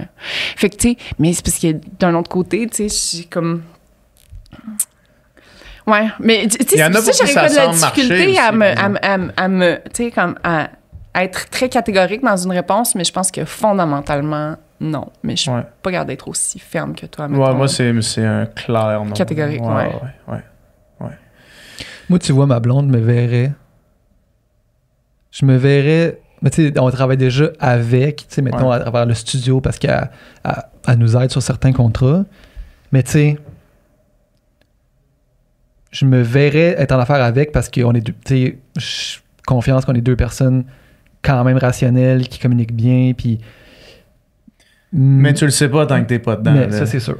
Tu sais, puis... Mais j'aurais pas dit ça de... Ouais, mais mettons si... Non, je comprends. Là, je comprends. Tu sais, mettons, comme moi et mon ex, on est deux personnes quand même très émotives, tu sais, fait que comme... Puis, tu sais, justement, tu sais, avec ses forces, tu sais, avec ses forces et ses faiblesses, là, tu peux pas avoir les côtés positifs de tes... genre, tu sais... Très émotif, c'est une qualité. Oui, c'est une défaut, qualité, mais c'est un défaut aussi à certains moments. Ouais. Mais, tu sais, justement, tu sais, il y a des gens qui sont, qui sont peut-être un peu moins, genre, qui passent peut-être de 0 à 100 un peu moins rapidement que moi, mettons. Fait que, tu sais, peut-être que dans ce contexte-là, justement, tu sais, il y en a des beaux couples en affaires. Ouais, vraiment. Fait que, mais c'est elle qui veut pas. Fait que peut-être que ça en dit long sur moi que sur elle. Peut-être. Ouais. Good, faut qu'on te laisse aller. Merci beaucoup d'être venu. C'était vraiment le fun. Ben, c'était vraiment le fun. Merci. On va suivre l'accompagnement des morts. Ben oui. Puis si jamais il y a des gens qui ont envie d'en parler dans vos auditeurs, ben de slide dans mes DM ou par courriel. T'as-tu des DM? Parce que mais là, je suis sur Facebook parce que j'avais pas délité ce compte-là. Puis là, je me dis, là, je suis en train de... Je me recrée-tu un compte Instagram? Là, pour l'instant... Ton email il est encore Chef Cookit? Ouais. Tu dis-tu, celui-là, je pars avec, puis il reste avec moi? Ouais. Ouais, fuck off, je vous laisse pas celui-là. Mais c'est judith@chefcookit.com. Puis sinon, tu sais, j'ai comme mon Gmail qui est comme judithfadzer@gmail.com. Puis mon Dieu, que je trouve pas ça sexy. Puis là, après ça, je suis genre... Ouais, puis après ça, j'ai fait judith@fedzer. En tout cas, là, fait que comme... Info à judithfedzer. Ouais. Fait que voilà. Fait que s'il y a jamais des gens qui veulent en jaser, il me reste comme 43 slots de café. Là. Parfait. Okay. C'est bon. Merci slot beaucoup. SLOT en passant. Ouais. On avait compris. S'il y a des slots qui veulent venir parler autour d'un café, vous pouvez m'écrire. J'adore qu'on finisse le podcast là-dessus. Merci. Merci.